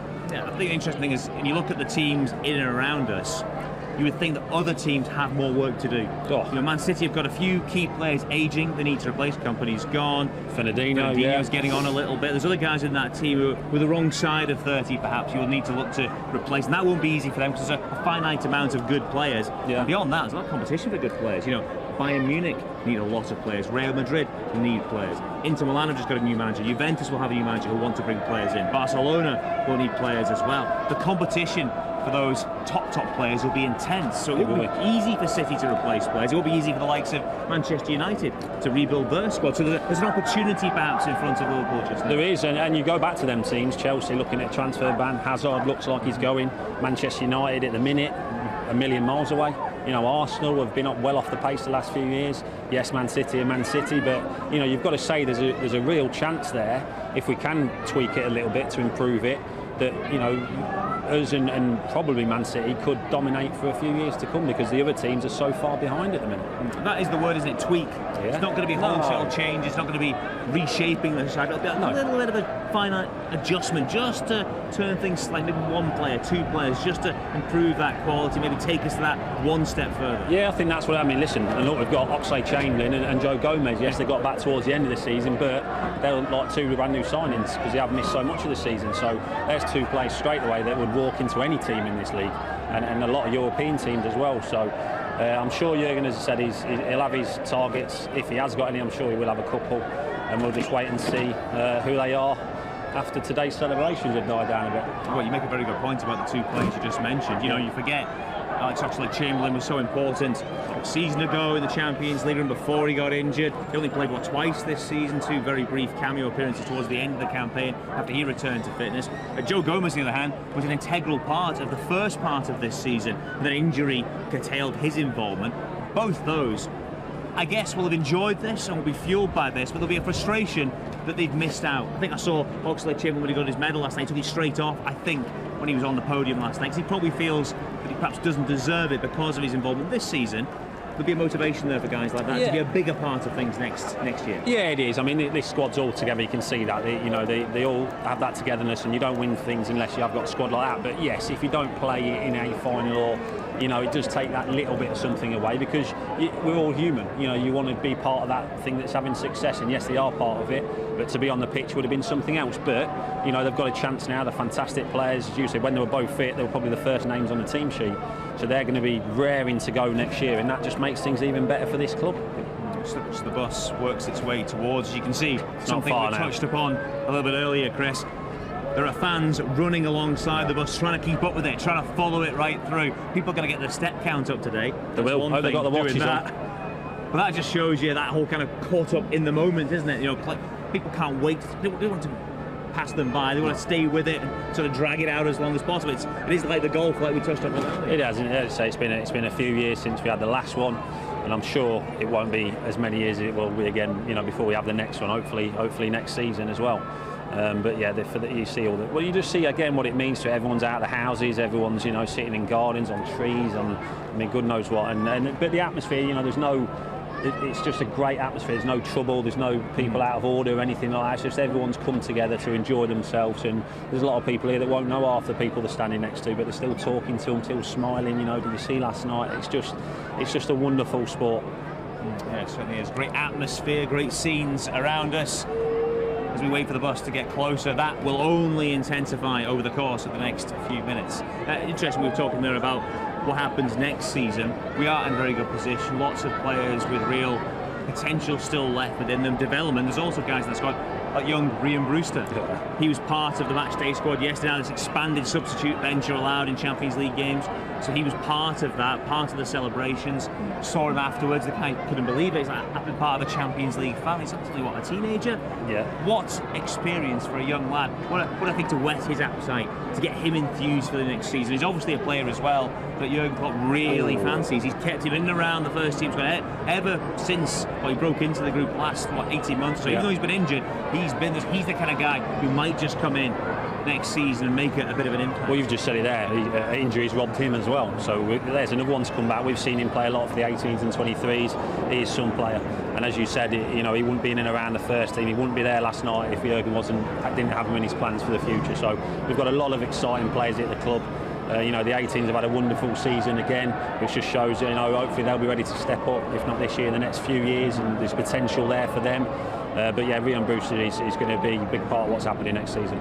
Must be so exciting to be a young lad like that, and just to have it all in front of you, to be with a club at a stage when they are doing this kind of thing. This is the bus just getting round the corner from us just now. It will be very soon passing on Queen's Drive behind us, and you can see then, you saw Oxlade-Chamberlain, you saw the players with the trophy. That is something nice to look at. That is a great shot, isn't it? Players holding up not just any trophy, that trophy as well. Yeah, incredible. And listen, this is what the players work for. They go into work every day. It's almost as though your life is planned out for you. You get told when to eat, when to train, but you have to be dedicated to do that and to give it your best shot. And these players on that bus, nobody would be at this club if they weren't professional. But this is what you build for. This is what you work for. But like I said, only a few lucky players get the opportunity to witness something like this today. And my God, they'll enjoy themselves. So James Milner with a trophy there. If that was me, I'd be worried I'd drop it. A little bit, it's that thing where you just lean over the edge. Whoa! Well, didn't it the last time? They didn't get dropped the last time. I think it was, wasn't it? 2005. They got bashed. It on or off the piano or such like. I'm sure it's got some string attached to something just in case it does go for. I wouldn't like to be hit by, that's for sure. Well, it's a big bit of kit. A sizable trophy to be dropped on your bonds if someone does let it slip. But yeah, it's great to see James Milner holding it as well. What a servant he has been over his time, and just for what he's been so close to success with the club, part of so many near misses. Great for him to play such a key role in getting the big one. Yeah, I wonder if he had his lemonade and lime last night, as you said. I'm sure he deserved to. But he's one that you talk to anyone about him, and he's the best professional you'll ever get the chance to work with. He's so dedicated. He doesn't drink obviously, but he just wants to be. He's had to work so hard to be where he is, and he just does not give in. He come on last night after an hour, just shored things up, could have scored, which would have been brilliant for him with his left foot. But yeah, to have you need players like that in clubs, and the younger players, if they don't watch him train every single day and watch the way he does things, then they're daft, because if he can do things half as good as he does, you've got a great chance to be successful. And he's just passed the trophy off to some of the younger lads. You can see Curtis Jones, Trent perched on the corner as well. Don't fall off, Trent, whatever you do. But again, for these young lads to have this experience, but also guys of that experience in James Milner to learn from, to see the example, that sets them on the right path moving forward in their careers. And for a young player like Trent, he's had the perfect role model over these last few seasons. And this is now a 21-year-old who's played in 2 Champions League finals. He's played the World Cup. He is on the path to great success, and can only be helped by having guys like Millie around him. Oh, you're right, and as you said, he could go on and do anything he wants to do, and hopefully at this club he could go on and break all kinds of records. But he's had a wonderful season, but like you said, these lads, and you can tell they do as well, they look up to the lads, the senior players in the squad, your Hendersons, your Milners, your Lalanas, and they look up to them and strive to do better. And by the way, they want to beat them as well. They want to beat them in training, they want to be better than them in training, and that just helps the whole cause of the football club again. James Milner now almost completed the set. He got the Premier League, FA Cup, League Cup. He's now got the Champions League on top of it. Yeah, not bad. What reward for dedication You know, that is, again, an example to the younger players. It shows you put the effort in, you lead your life right, you train right, you act in the right way. You've got a chance. Well, you do, and you don't get only the lucky few will be able to get away with not putting all that in and still being at the top of the game. But he's just an example. You talk to anyone in the game. I've played against him. You talk to anyone. He's the ultimate professional. And ultimate professionals like him, what he's done, deserve days like this. And hopefully he's still got a few more left in him. I like the jerseys with the number 6 on the back. Very fitting after last night's triumph in Madrid. We should also mention the captain, of course, Jordan Henderson. Same sort of brackets as James Milner, dedicated, professional, has worked hard, has had to suffer the frustrations of these near misses over the past few seasons. He's come close so often. He's been captain in 3 losing finals. He's finally got his hands on one of those trophies, and again, it is the big one, not a bad one to be lifting as skipper. And on my words, you've seen how much it meant to him last night, didn't you? I mean, he's just emotional, poured out. He's had to fight his way. He's had a lot of criticism outside this club, it has to be said. You know, there's a lot of people that were gunning for him, but people in this club, and most importantly, the manager knew just what he brought to this team, and his teammates do as well. And along with James, he deserves every success he's going to get, and he deserves this. And he's captain of England as well. Can't be too bad a player, can you, if you're doing that? But you've seen it with his emotion last night. I mean, the bit with his dad as well. He just all come flooding out, and he was brilliant to watch. Certainly is. Also quite nice, we saw it last night as well in his post-match media conference. Jurgen Klopp has been so key in supporting his captain over the last few seasons. If there has been any criticism, any doubt, he's never doubted him. His support has never wavered. He's always seen Jordan as a really integral part of the group. I said he's got belief in his players. If he didn't, then they wouldn't be here. Jordan would have gone a couple of years ago. But Jurgen believed in him. He put his arm around him and said, listen, I believe in you. You're fine. You know, you're my captain. You're at this football club and you'll be here for as long as I am. And these are the rewards you get from players. You know, when you put an arm around a player like that as a player, it's the best feeling in the world. Yeah, now he's in a bracket of club legends, guys who've lifted the European Cup. The likes of Graham Souness, Emily Hughes, the likes of Phil Thompson, Steven Gerrard. You can put Jordan Henderson's name alongside those now. That you cannot take away. He will always be in the history books of this football club, one of the world's biggest and best and greatest and most successful football clubs. That is a pretty good accolade to have. It's brilliant, but it just shows you the testament to what Jordan's like. They said that to him after the game last night, obviously, and it was all about the team, and it was all about the staff, and it was all about everybody else but him, and that's why he's captain. Because he drives other people on. He wants to do it for the team, and it's as people say, it's a team game, and it certainly is. But he's been a massive part as to why Liverpool have lifted this Champions League this season. The bus, I believe, is getting ever closer to us. It's just beyond our field of vision at the moment. I think it's going to start creeping round the trees to our right in a few moments' time. We'll see it pass behind us. You can sense the anticipation growing behind us. It's got a little bit louder. The horns are going, the lorry's going through now, beeping the horn as well. You can sense everyone's craning their necks to look back down the street. They're all wanting to get that first glimpse, and almost are going to get it now. Yeah. After all the waiting, the anticipation, it looks like the players, the bus, are almost here. Yeah, you can see the players. We've just got a great shot of the bus there, the front of the bus, champions of Europe, the players. I mean, it's incredible to watch, and proud to watch it as well. What I like about these is every so often a different player takes it in turns to get up and kind of lead the chants. You see the arms go up, you see them kind of gesture, you see them lift the trophy out towards the fans. Yeah. They all take a little turn on the trophy as well. It's nice to see them all getting involved in the experience, kind of soaking it all in. Kids are on there, look, you see some of their kids are on there as well. And to be able to, for that, as a parent, to be able to take your kid on there as well and share that experience with them, that's just brilliant to see. Really is nice to see.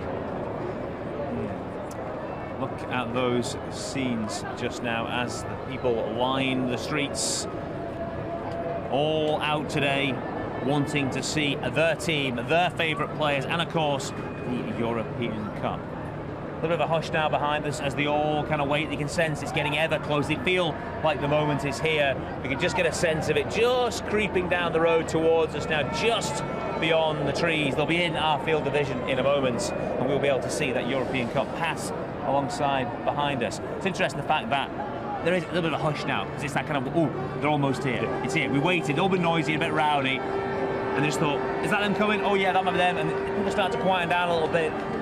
in preparation maybe for that big outpouring of emotion and celebration? Oh, you won't be ready. I mean, this has been brilliant atmosphere building up to it, but like I said, it'll go tenfold as soon as it gets here, because the fans will go mad, and rightly so, and the atmosphere will just be electric. And I mean, you look how many. I mean, you can't see now. It's just 50, 100 deep everywhere we look. It's an incredible sight. Let's just take a moment to watch this bus pass through the streets. Fantastic pictures from the helicopter and from the aerial cameras, showing off the route, showing off the parade today. Gives you a real idea of the scale of today's event. Just watch as this unfolds in front of us.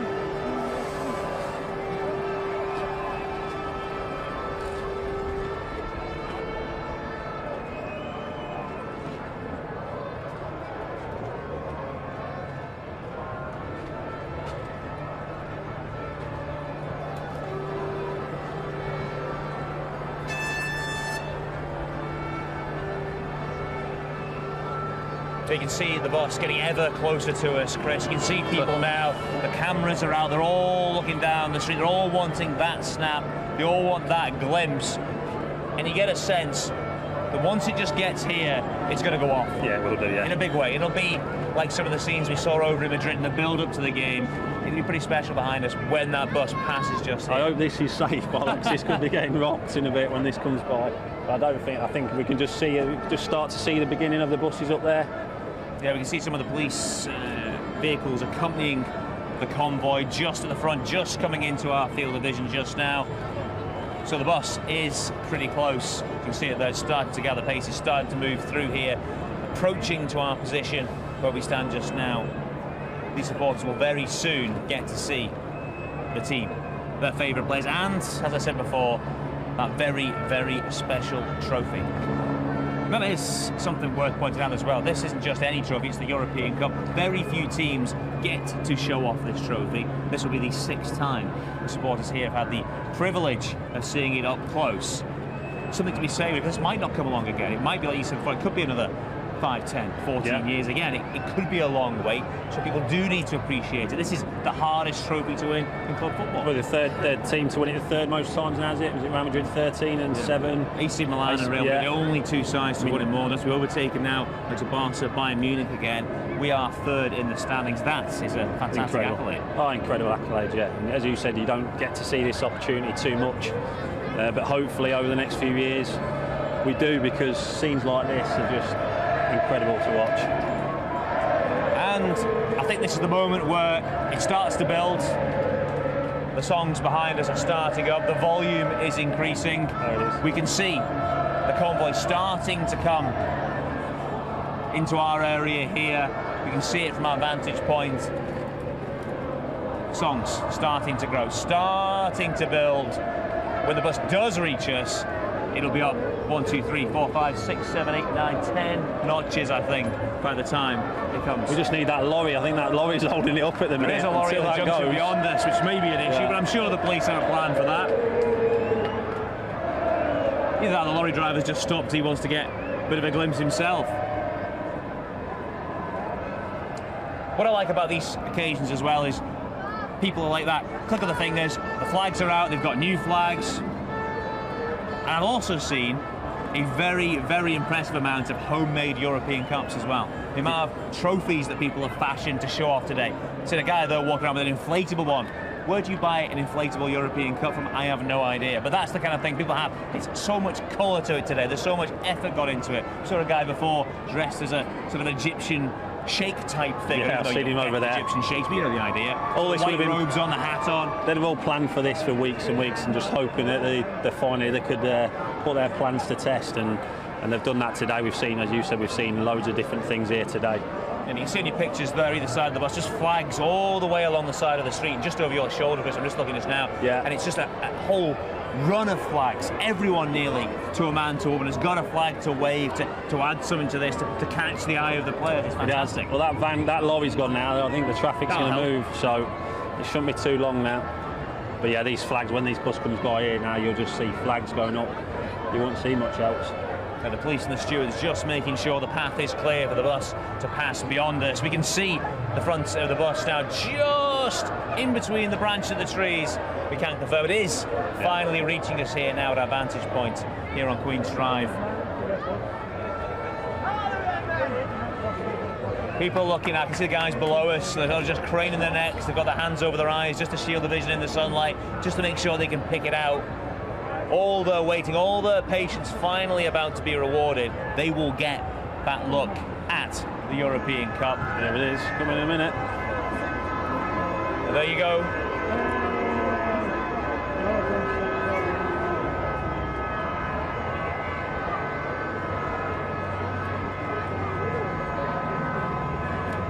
See a few fist bumps from the players there. So Jordan Shaqiri pop up in the middle, getting involved, geeing the crowd. You can hear the horns behind us as well.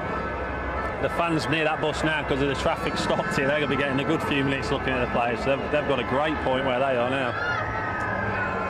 Wow. You can see the staff on the bus, cameras are out, they're taking pictures with their phones. They are drinking in this moment just as much as the supporters behind us are doing as well.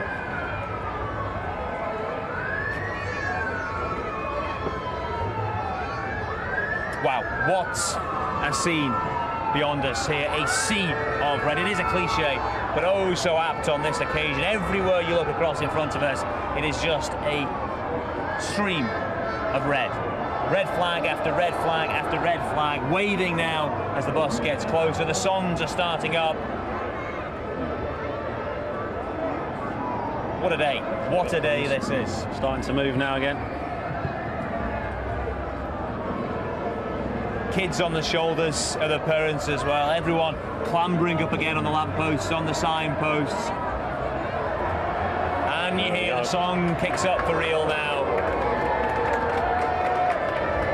The applause starts up. They can see the bus now. It's a matter of what, Chris, maybe 100 feet from where we're stood now in front of us, just over in front of you across to our left. Just these last few trees in the way, and then we'll get to see it properly. There's the big cheer you get. That's the cheer we've been waiting for.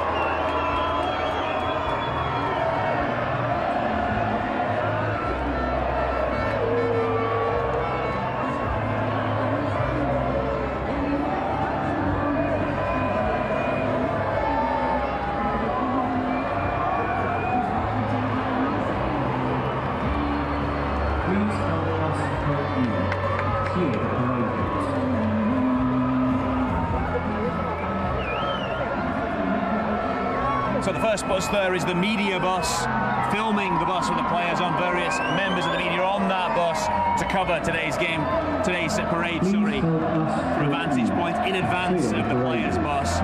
The second bus will be the one with the squad on, the coaching staff, and of course some members of their friends and families. Our man Peter McDowell is on with the players. He'll be speaking to some of them through the course of today's broadcast, giving you a sense of what it's like to be on that bus with the squad as they celebrate that European Cup triumph.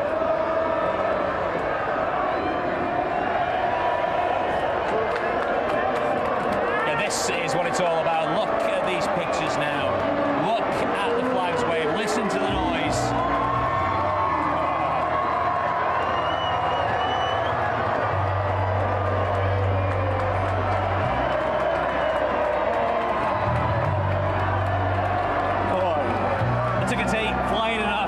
Just now, streams of red caught on the breeze, shot from the cannon in front of the bus. There we go.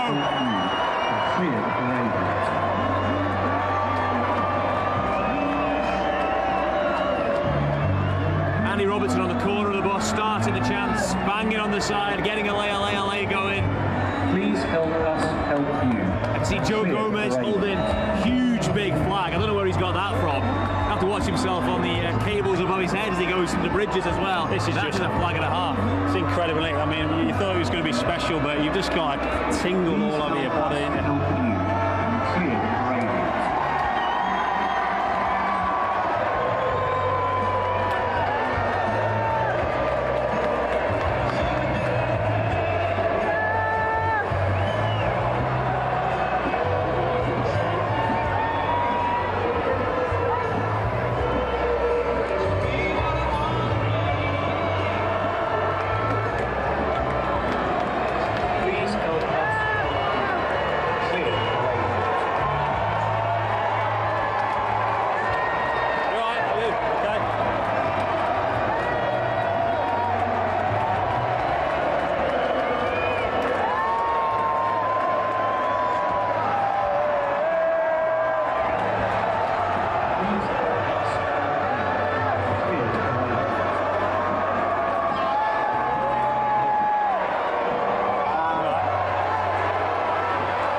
Cheer though was Mo Salah lifting the European Cup. He does it once, he does it again. Talk about a fan favourite, he's going for a third.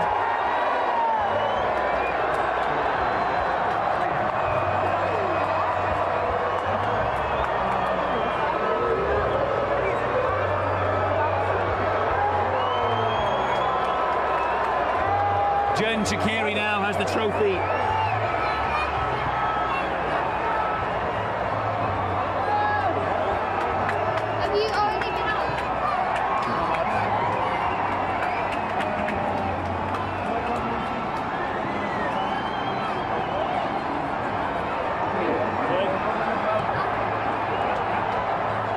You got it?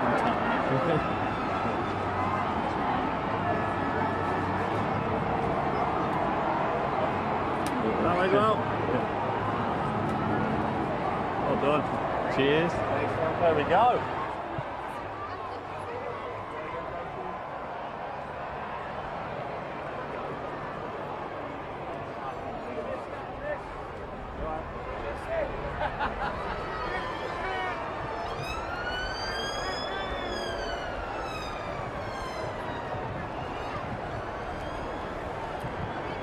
The bus passes away beyond our position. It's just disappearing across the crossroads into the distance to our right.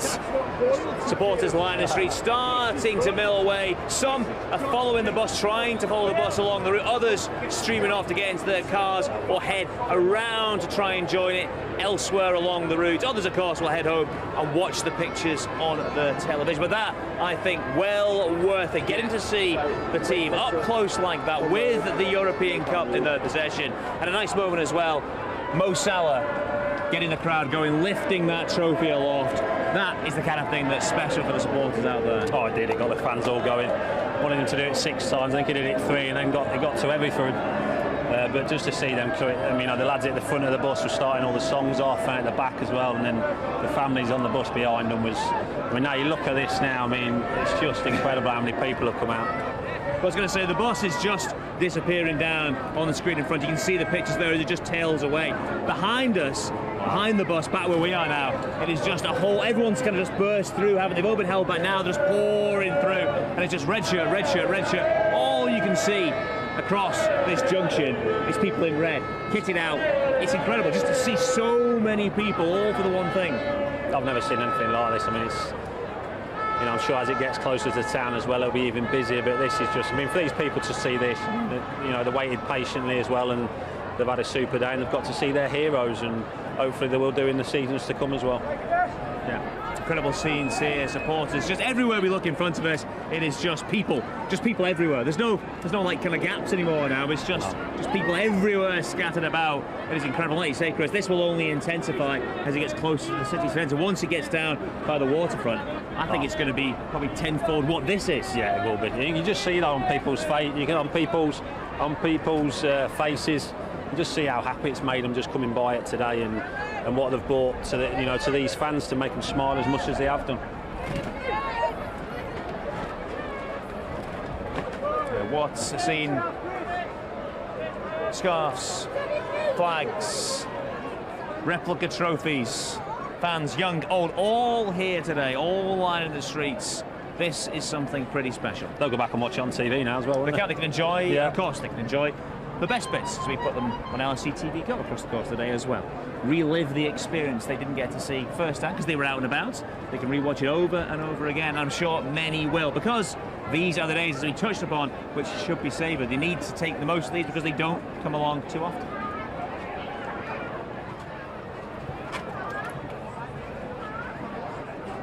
Yeah, great shot to the bus there. Bobby Firmino stood in the centre of the bus, on the bus there. He's got his hair still dyed red after they all did that last night. He seems to be the one who's kept his hair dyed red, which is an interesting choice, but he's an interesting character. He can get away with that, especially on a day like this. He is, yeah. I seen him. He did it in the dressing room, didn't he? He had the spray can out. He tried to do it for the other lads, but I don't think they were as keen. But yeah, I mean, he's a flamboyant character, and obviously wasn't, you know, as fit as he could have been for the final, but he gave it his all, and you know, he'll be back stronger than ever next season.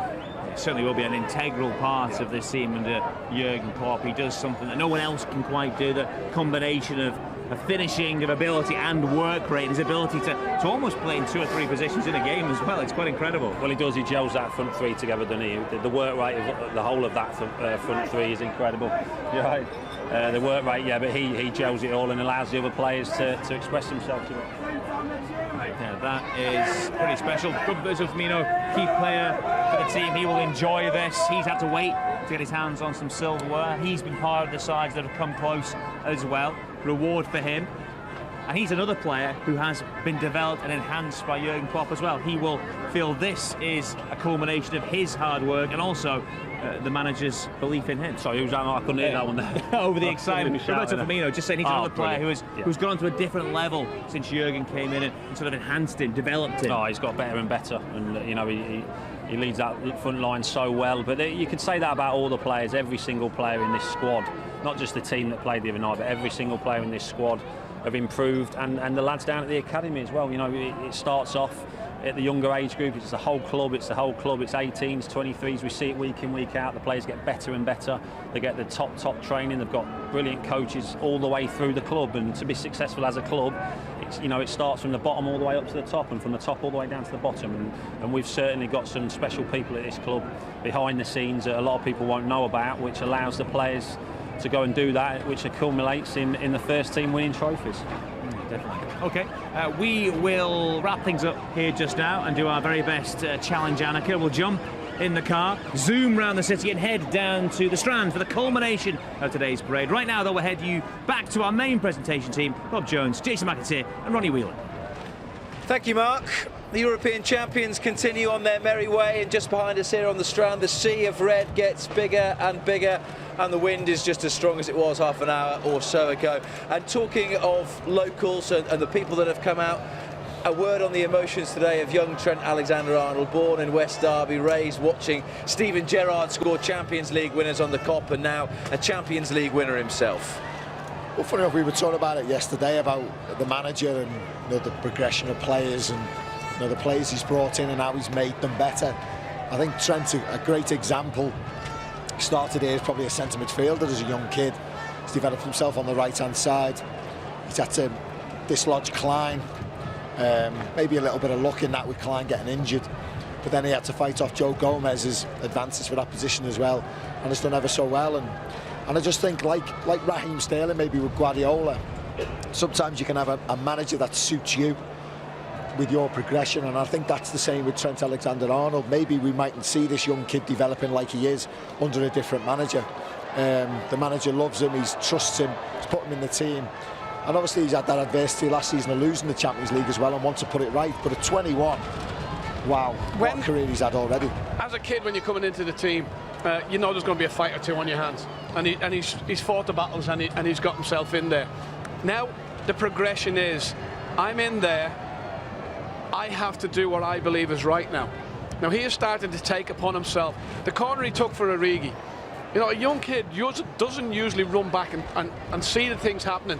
If the manager says put it into the front post, the young kid will put it into the front post. What the players as well are developing, not just Trent, is their own ability to make decisions on the pitch. Yeah. That's when you start becoming a very, very good team, because you're not looking at the bench all the time to the manager and go, what do we do now?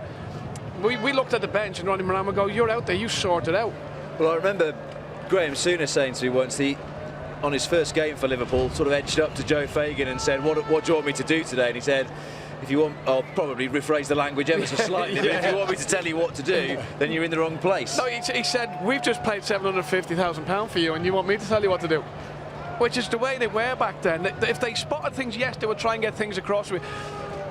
The only time you get a bit of stick is if you got it wrong, if you tried to change something on the pitch. But you were still given your head to go and try and do that. And I think Klopp, the progression of this squad over the last year and a half or so, is that they now go out, and if they feel something's right to be done, even the corner that Wijnaldum scored, was it against Newcastle, when they said Trent put it into the near post when Wijnaldum was free because they'd spotted something amongst the players that he was the one that was not getting picked up. It's brilliant when you start to get to that stage, and as players and the players around you start to believe in each other. You know what I mean? And if he says, sit there for half an hour, you're happy enough to sit there for half an hour and let things die down. But I think Alexander-Arnold is probably, for me, the best who's come out of that with now. His passing, his array of passing, because he's got all the confidence. He strikes a great ball, but now he's got all the confidence in the world to strike it all over the pitch. Do you know what the worrying thing for me when academy football came about, when they were taking them so young, is they were producing these footballers and robots, and they were all, like Ronnie said, you know, they were told where to stand and they'd go and stand there, but they wouldn't make decisions by themselves. If they thought that was at the time was the wrong thing, they'd still go and stand there.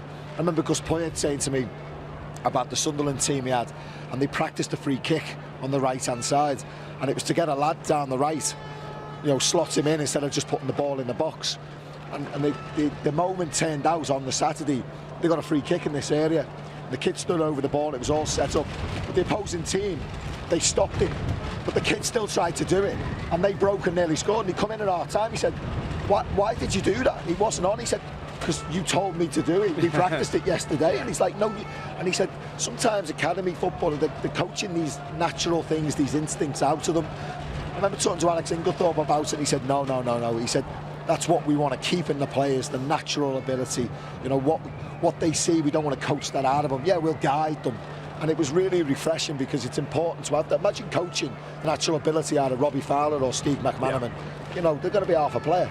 But what we can see, look at all the houses of Liverpool, and in some of those houses, Ronnie, will be young kids, and obviously the Premier League is a global game now, and it maybe can be sometimes, in a way, difficult to associate with players who are signed from other countries, but Trent Alexander-Arnold grew up in one of those houses, and those young kids down there, you may occasionally get up in the morning and you go to school or you go to training, you think, well, how could I possibly, from my upbringing, go and make it as a Premier League footballer?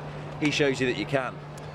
Most definitely, and that's what happens, isn't it? The young kids will be out in the street tomorrow morning being their Liverpool hero, and at the moment the one they will look to is the lad who was, as you're saying, is born in their area, who's got into the first team, who's now playing magnificent football at 20 years of age, and he is a regular now in Liverpool's football team. It doesn't often happen 20-year-olds go in and stay in for a long period. He has 2 European Cup finals, the youngest ever in 2 years. That's got the kids thinking, yes, there is a way for me to do it. And in terms of those stories, and in terms of giving people a message about what you can achieve, or the attitude of not giving up, what about the fella on the other side, Andy Robertson? Absolutely, but you know, I can relate to the two of them as well, because you know, I was born just across the Mersey and dreamed of, you know, going to watch Ronnie play, and Kenny was my hero, and you know, aspiring to play for Liverpool. Yet it's a dream, you never think you're going to do it. If you keep working hard and you keep listening, and things happen, and there has to be that element of luck at times. I think all footballers, I think they look at their career, it's been an element of luck, right place at the right time, getting spotted here or doing something. I read recently about that element of luck, but I read the person said, but you have to be prepared when that element of luck comes along, and it's the preparation you do before that, then a little bit of luck happens and now you're prepared right to go on and do it. Absolutely, but I think the thing certainly with Trent, as I felt, is there's a, you know, growing up a Liverpool fan, living in the shadow of Anfield, is you do have a relationship, that you feel it's a different relationship with the fans, because they look at you as like one of their own. They kind of live their life through you sometimes when they're on the terraces, and they kind of protect you a little bit more when you are from like the city or the area. But so he's got that.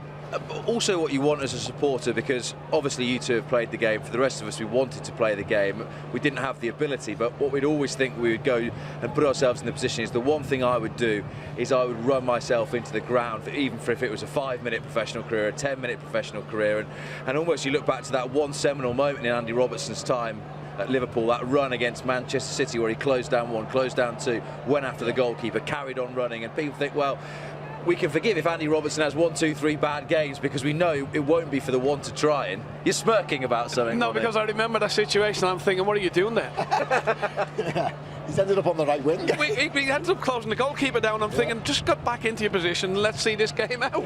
That was what I was thinking. But there's enthusiasm, and that's the way Jurgen's got them all, hasn't he? The enthusiasm, plus a great will to win, plus all good players. And you've got a good chance of winning trophies, and they've won this one because of what Jurgen, for me, has instilled in a lot of them. The passion. I want to play for Liverpool. I want to be there. Jurgen's the same. He wants to manage Liverpool. He wants all this for the city as well, all the supporters. First manager for a long time that's really bought into this. He gets it. And like, talk about fits for clubs. You know, he's the perfect fit for Liverpool. And I said it in commentary yesterday or in the post-match, you know, Liverpool have always had this knack, whether it was Keegan leaving and everyone panicked and then Kenny come in, you know, and then Rushy come in and we lost Rushy and Robbie come in, and then we lost Robbie and Michael Owen come in. But they've done it with managers as well. Shankly, you know, he went, Paisley took over, and then they worried, and then Fagan, and then Kenny, and then Roy, and then they had that little lull, didn't they, when a couple of managers come and they weren't the right fit. Things with the club was a little bit on a down, and then all of a sudden they've gone and found Jurgen. Perfect fit for this football club. Well, this is a player's eye view of what they have ahead of them, and I'm sure when they started their careers, these are just the moments you dream of, looking out and seeing fans all around celebrating the success that they shared with that 2-0 victory over Tottenham in Madrid last night. We talked about the two fullbacks and the stories and the journeys that they've both been on, and then you look within that back four at a man who was signed to deliver straight away, Virgil van Dijk, and he has done. It settled the whole club down, the whole team down the minute that fella come into the club. What was it Troy Deeney said recently? He said he's just magnificent. He said he's tall, he's too quick for you, he's too strong, he's too good in the air, and he even smells nice when you run past him.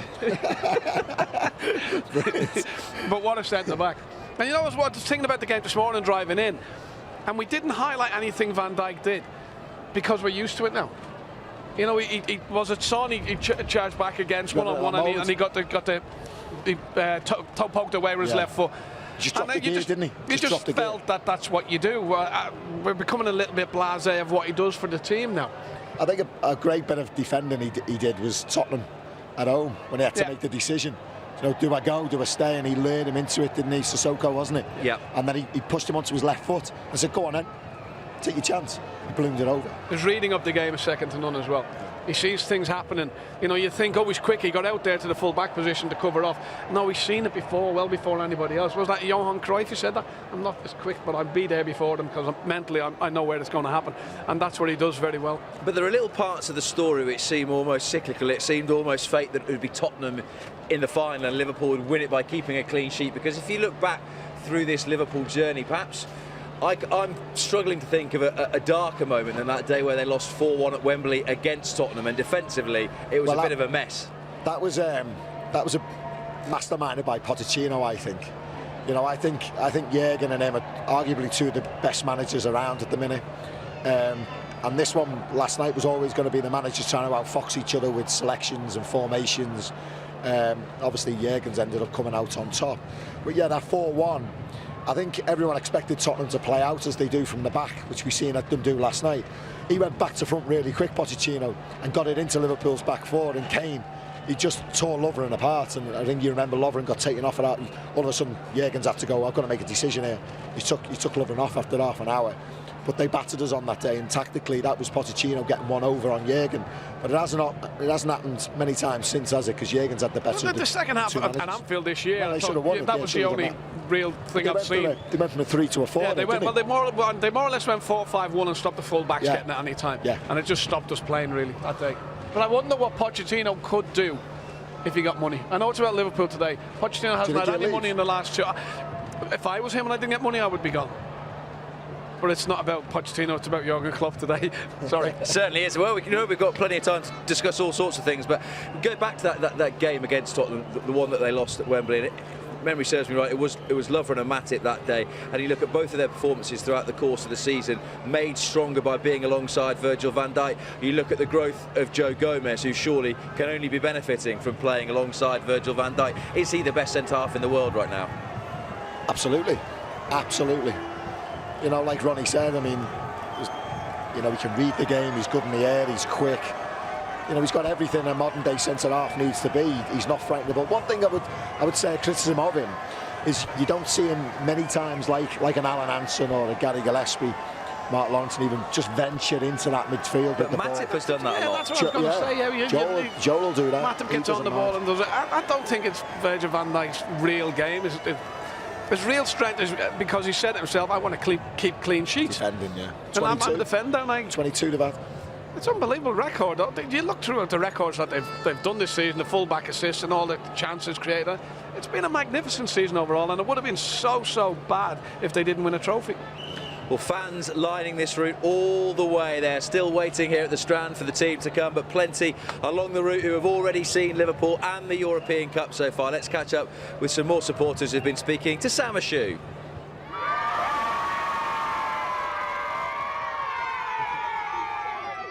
Well, as you can see, I've bumped into a few excited Liverpool fans. Let's have a word with some of them now.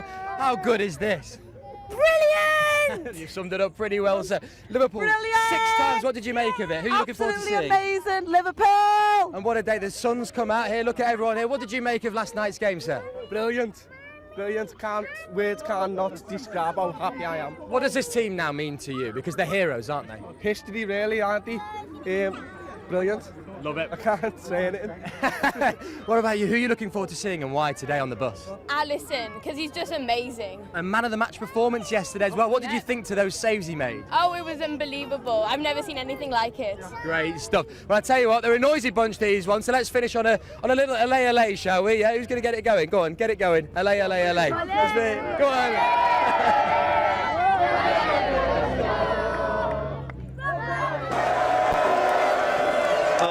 Youthful excitement. That's just Sam Ashu. There they are, enjoying themselves. That's, as we said earlier, that is the first time that some of those youngsters would have seen Liverpool win a major trophy, and they are enjoying every moment. And right in the centre of his shot at the moment is Alisson Becker, who made a huge number of key saves last night. A Champions League semi-finalist last season before being beaten by Liverpool, and now he lifts the biggest trophy in club football. And Jason, we touched about cyclical things in terms of the transformation between 2 Tottenham games, and I guess also you would say the same thing about 2 finals where it was errors from the goalkeeper against Real Madrid that were a big part of the defeat for Liverpool last season. But just like Virgil van Dijk in terms of the mentality he brought in, Alisson has done something similar. Well, it's a progression of the team, isn't it? You know, you look at the manager, he's identified areas which he needs strengthening. Centre-half, he brings Van Dijk in. Probably the goalkeeper, in all honesty, he's given the opportunity to Mignolet. Didn't quite fancy him. Then he brought Karius come in. He then gave him an opportunity. He stuck with it, and we thought he was being a little bit stubborn. We were like, you know, it's an area that needs addressing. But he gave them every opportunity to make an impact, and unfortunately neither keeper did, so he ventured into the market. He was backed by the owners. They gave him big money, and he bought a big keeper, and the keepers repaid him with some top-class performances. But not only last night with the saves, but you think of the moments through this campaign, and one that sticks out is the save Napoli. You know, when we could have gone out, we needed to win 1-0, and he made an unbelievable, massive save, didn't he? He mentioned that in an interview the other day, didn't he? He was asked about the price tag, and he said, but that save against Napoli probably paid that price tag. Yeah. But that is the thing with both of them, isn't it, though? No one mentions the price tag for either Alisson or Van Dijk. Well, you go through the team and, you know, Mane for 22 million, whatever it was, nobody mentions the price tag of Liverpool players anymore. You know, you look at Man United and you go, oh, he paid 40 million for Lindelof or something like that. You don't talk about Liverpool players like that because of the job they've done on the pitch. They'll forget about price tags if you're out on the pitch week in, week out, giving 100% and putting in performances like they have done. He was magnificent last night, Alisson. I think, you know, the saves he made at vital times again last night, we come under a little bit of pressure near the end. A lot of pressure, actually, because shots were raining in, and he dealt with them so easy. Do you know, when you talk about these price tags and footballers, You look at Pogba for me, Man United, and he gets a lot of criticism because of the price tag and the player he is. It's not really been protected. You look at the Liverpool players, yeah, we've got stars. You look at Mane and probably Salah, the two big players, and then maybe Van Dijk. But it's a team, isn't it?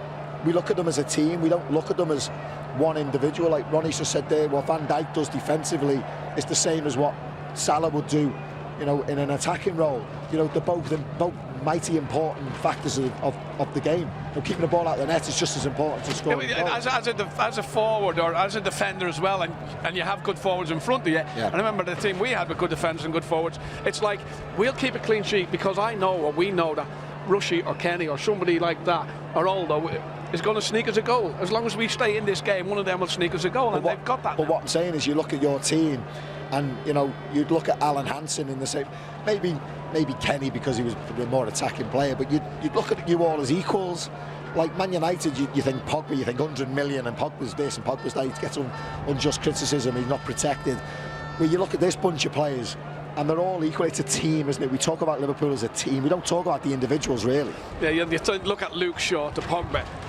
It's one of those when you see it, there's no differential, like between Robinson and Salah. Absolutely. They're all together, and they all seem very close. Great players in the team, aren't they?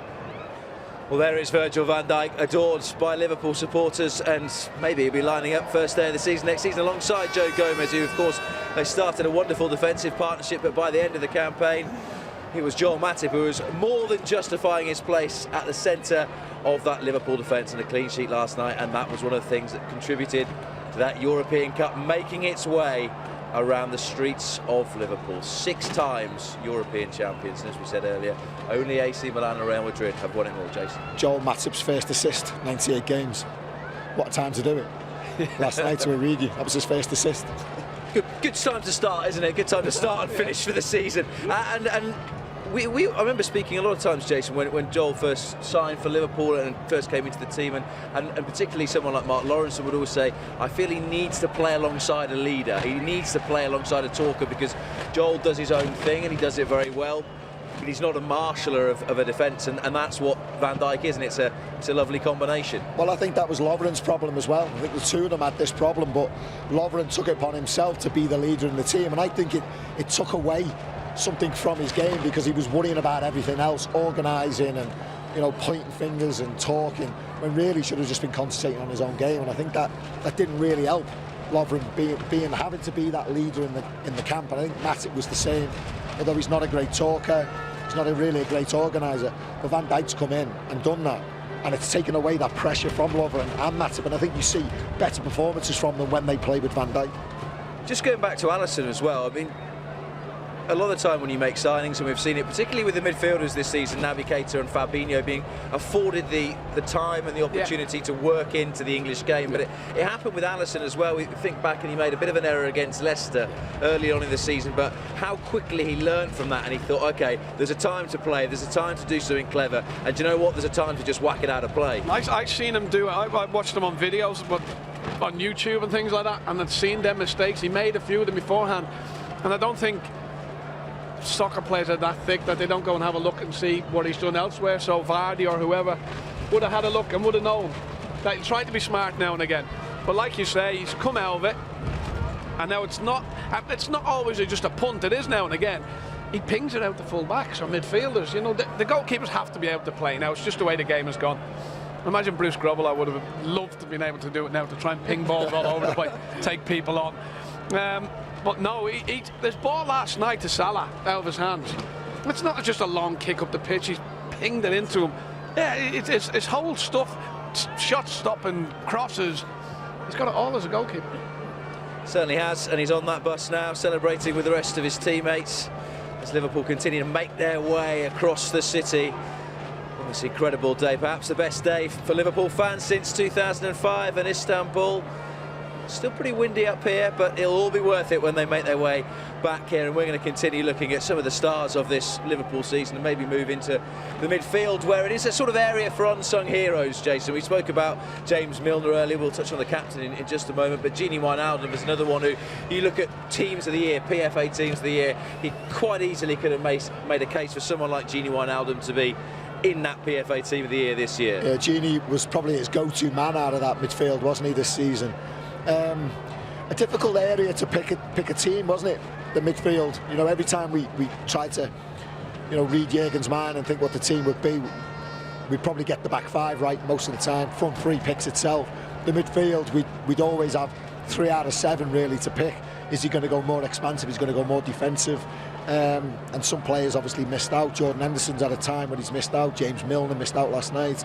Gini really has been his go-to man. Probably played more games than anyone in that midfield. Well, industrious, lots of energy. Yeah, no, very good. But they've all been good when they've come into the team. Yeah. So the managers made the decisions at the right time. When you see at the end of the season how we go, we win the Champions League, we're second in the league, unfortunately not to win it. So he must have been getting a lot of the decisions right when he's picking teams. And that's up to the manager to be able to see who you're playing against, see who's playing well in training, and fit them into the games that he wants them to do well in. And what I always find interesting is you listen to phone-ins and you listen to people talk about the game, and it is people who maybe don't watch Liverpool on a week-by-week basis, and there's almost a surprise sometimes that in those big games it was often Wijnaldum, Henderson and James Milner, and you think the reason they are there is because I know you want players to think for themselves and do their own thing, but also the discipline. If you say to Gini Wijnaldum, I want you to be in this point at this time, and James Milner and Jordan Henderson, they are 3 of the most trustworthy players you'll find in the Premier League. I think trust's a massive thing in any walk of life, isn't it? Never mind in just sport, but certainly for a manager, if you can look at, you know, you can look around your team. Probably you'd look at Ronnie in the dressing room and you think, I need someone to do a job for me. You'd probably look at Ronnie and think, he's your go-to man. You know, you could trust Ronnie week in, week out to do most things. James Milner's very much like that. Jordan Henderson, as you said, Gini. You know, Jordan's a little bit different because I think he's been itching to play further forward. And he's been given that opportunity the last couple of months of the season, hasn't he? The manager said, go on then, give it a go. And he's come up trumps with his performances, assists, a couple of goals. So that's worked for him. But I would certainly say them 3 names you look at there, there's plenty of trust between the manager and the players to do a job. They've got experience as well, haven't they? They've been around a little bit longer than the younger ones in there, like Fabinho and Keita. When they weren't used to the whole run of the thing, these 3 were in there week in, week out, and putting big performances in all the time. Do you think that one of the ways that football has evolved over the years is that, you think back to Ronnie's day, certainly it was almost a very, very similar team, week by week by week by week, and then you now think, well, there's an occasion where it suits it being Wijnaldum, we've been on air too long, Wijnaldum, Milner and Henderson, and then there is another week where it suits being Keita, Fabinho and Wijnaldum, and that's the way that the game has changed, that it's almost square pegs in square holes, and it doesn't have to be the same 3 every week, and I think maybe players accept that a little bit more as well. Sometimes the manager might think the opposition, they might need a little bit more of a defensive quality sitting in front of the back 5 because, you know, their threat is going to come from, you know, a more expansive team put out. There's other times he's going to think we're going to have a lot of possession today, so I want, you know, players on the ball who can create things in the final third. You know, there's horses for courses, isn't it? But you want players as well who will accept the manager's decision but think he's the worst person in the world, and I'll show you. Wijnaldum did it, didn't he? Wijnaldum said at Barcelona, yeah, he did, didn't he? Yeah. He said, he's left me out, I'm not happy at all, but when I get on, I will do my best. Now, Klopp, again, I'll go back to Klopp. He's got all this within his squad. They're all happy. They're not happy to be on the bench, far from happy to be on the bench. But when they get on the pitch, they want to help everybody that's out there ahead of them. They want to win games. They want to play well. It's horrible when you're sitting there on the bench week in, week out, and you're not given that opportunity. I remember Bruce Rioch saying to me, the most important players in a football squad on a Saturday, the ones who aren't in the team, because I'm going to have to look at them at some point on the bench and put them on. And if they're not happy and they don't want to play for you, you ain't going to get a performance. Well, let's continue with that point then, in terms of bringing people on from the bench and bringing people on to make an impact. Goodness me, in terms of cult heroes, Divock Origi is probably right at the front of that queue at the moment, because he has delivered on some huge occasions this season, hasn't he? The Ronnie Rosenthal, when he came in one year at Liverpool, he went on some scored and run near the end of the season. We won the league because of the goals he scored. This is what Origi has done this season, but how important they've been. Champions League finals, Champions League semi-final, goals against Everton, just unbelievable goals in huge games to get Liverpool to win. Because let's be honest, if he'd have scored in the derby and then gone hidden under a rock for the rest of the season, I think everyone would still have thanked him, wouldn't they, just for scoring the winner in the Merseyside derby. But he's come up trumps a few more times since then. Probably not battered an eyelid if he'd have gone at the end of the season. It might have been thanks for Divock. It just hasn't worked out. Go and play some football elsewhere. But now they're actually talking about maybe giving him a new contract. The fans want him to stay. He's become a cult hero. Ronnie said he scored some massive goals. It's an interesting one, whether he's going to stay or not. Very interesting. Is it time for him to move on? Would you say he's going to be in my first team next year? I don't think he would be.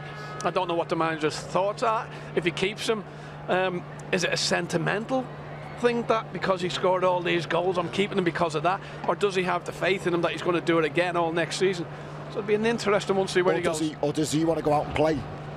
Well, that's the question I was going to ask you, because I remember reflecting back on towards the end of when James Milner retired from international football, and managers would always say, well, James Milner's a very good tourist because he trains hard, he might not play too many games, but he doesn't moan, he does his bit. And if Divock Origi's life is great to be in and around the camp, he's not constantly knocking on the manager's door saying, why aren't I playing, why aren't I playing, why aren't I playing? And there's an acceptance that, it's very difficult to force your way past Sadio Mane, Roberto Firmino and Mo Salah, but he knows his time will come. And if he's happy with that lot, then he's a crucial person to have around. Yeah, but footballers they're a different animal to what they were when we were around. We wanted to play week in, week out. Never, we were sitting out of the team, we were dropped, and it hurt. You wanted to play, and if you weren't playing in the first team, you wanted to go and play football. We grew up wanting to play week in, week out. There's more of an acceptance now with the footballer to be taken out the team rested. To be wrapped up in cotton wool or whatever they want to be told. Yeah, and they'll be told that, but it's squad rotation. Yeah, squad rotation. That's crept into the modern game, hasn't it? There's more acceptance now to do that. But I don't know. I mean, I left this great club because I wanted to play football. I wanted to play week in, week out. Like I said, players now can accept, playing a bit part now and again, missing games. So we'll have to wait and see what Divock Origi wants to do. Only he will know. Let's get some reaction from the bus then as it continues to make its way around Liverpool past thousands and thousands of red shirts. On board for us is Peter McDowell, and he's speaking to Virgil van Dijk. Thank you. You join us on this bus, and it's arguably more crazy here than the scenes that you see behind us, and I think the players have all been caught by the complete circle of life that you see, from very newborn babies right the way up to people that will have seen this all before in their 60s and 70s. Virgil van Dijk's first experience of a homecoming like this. What is your first thoughts on the people that you've seen in and around the city here? It's amazing.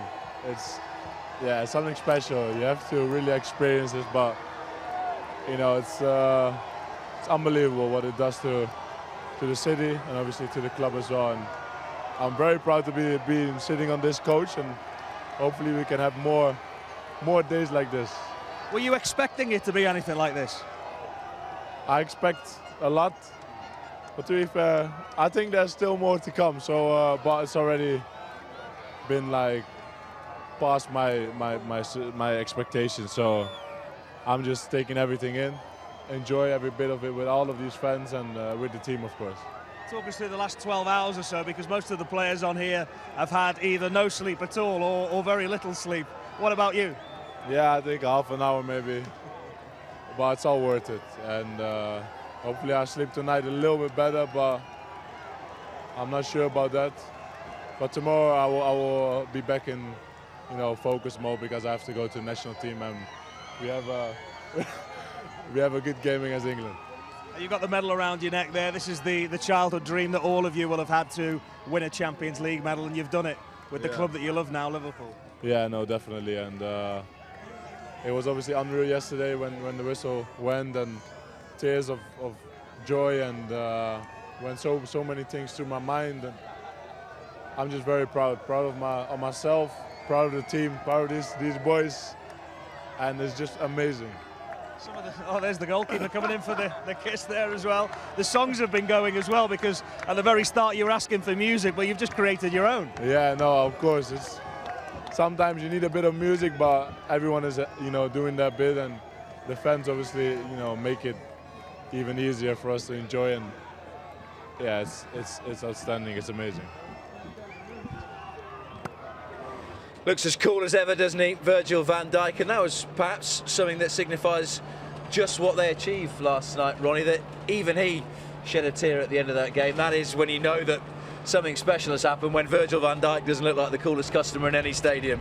Yeah, but the emotions of a big night like Champions League night, it does get you. It even got to Jason and Aldo last night. They are having a little tear or two, the two of them. But it's the whole thing. I think it's a culmination of the whole season. Every game has something on it. It's hard work, you're tired, you want to win something, and then it happens and it's the release. It's just let it go now, that's done. We've got the medal. Yeah, I totally agree. And I think as well, I said it last night after the game, you know, obviously the players win the Champions League for the football club, and they're the heroes. But behind the scenes, there's a lot of pieces in the jigsaw that make it happen. You know, the scientists, the dietitians, the staff. Then you've got the partnership side of the club that works tremendously hard, getting money in to give to the manager. You've got the owners who back the manager, who give him the money, who let him go and spend on his recruitments and trust him.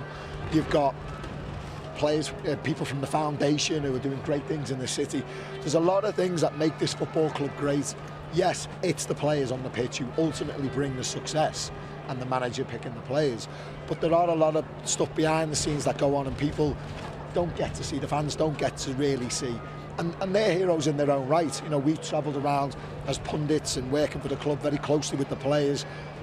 You know, it brought a tear to me and John last night. John, because he's travelled, watched Liverpool as a fan for 55 years. He's seen, you know, gets hammered off the Everton fans and the Man United fans, and it was just a little bit of like relief for him last night. It was like, we've done it, and he's like gets upset, and he was made up that his son was there and his grandson seeing it, because that's a memory that they're going to share together. And yeah, I mean, we've all got our own moments of why it was special, and Virgil will have his, we've got ours, and it can bring a tear.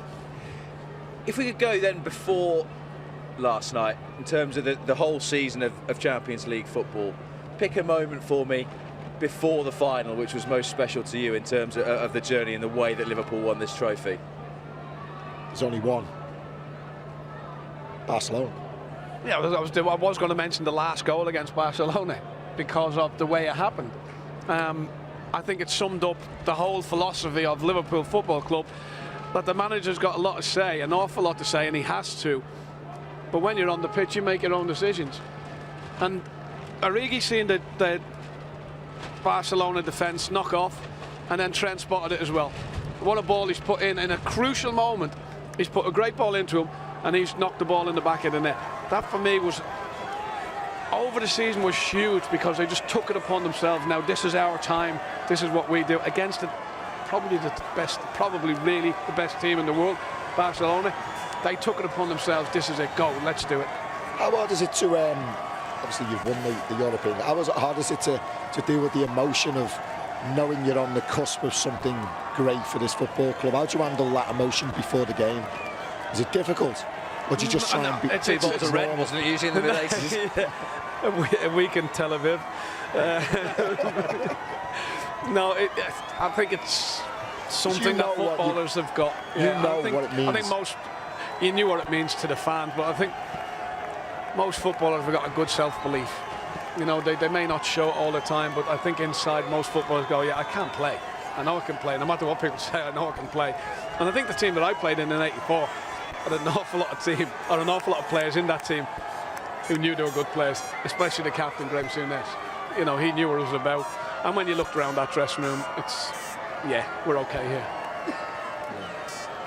Well, those players have certainly proved that they are more than okay this season as they continue on their bus ride around Liverpool, waving, flying the flags. The songs continue to be sung, and just at the back, with his back to us at the moment and his cap on back to front as well, is Xherdan Shaqiri, a Champions League winner with Bayern Munich, and now a Champions League winner with Liverpool as well. And Jason, we were talking about Divock Origi, but there's been little cameos throughout the course of the season from what you would refer to as squad players or bit part players who have done their bit. Shaqiri had a little spell where he was really, really important. You think back to the goal that Daniel Sturridge scored away at Chelsea, which was a really crucial point in the Premier League. He scored the opener against Paris Saint-Germain as well, did Daniel Sturridge. So throughout the squad, it is not just the main protagonists that have played their part. I think Shaqiri, I think Jurgen's looked at last season, too many draws. I think he felt he didn't have the players to maybe change formations if he wanted to. So I think in that respect, he wanted to go obviously 4-2-3-1, didn't he? And he did do that at times early on in the season. Salah's a lone striker.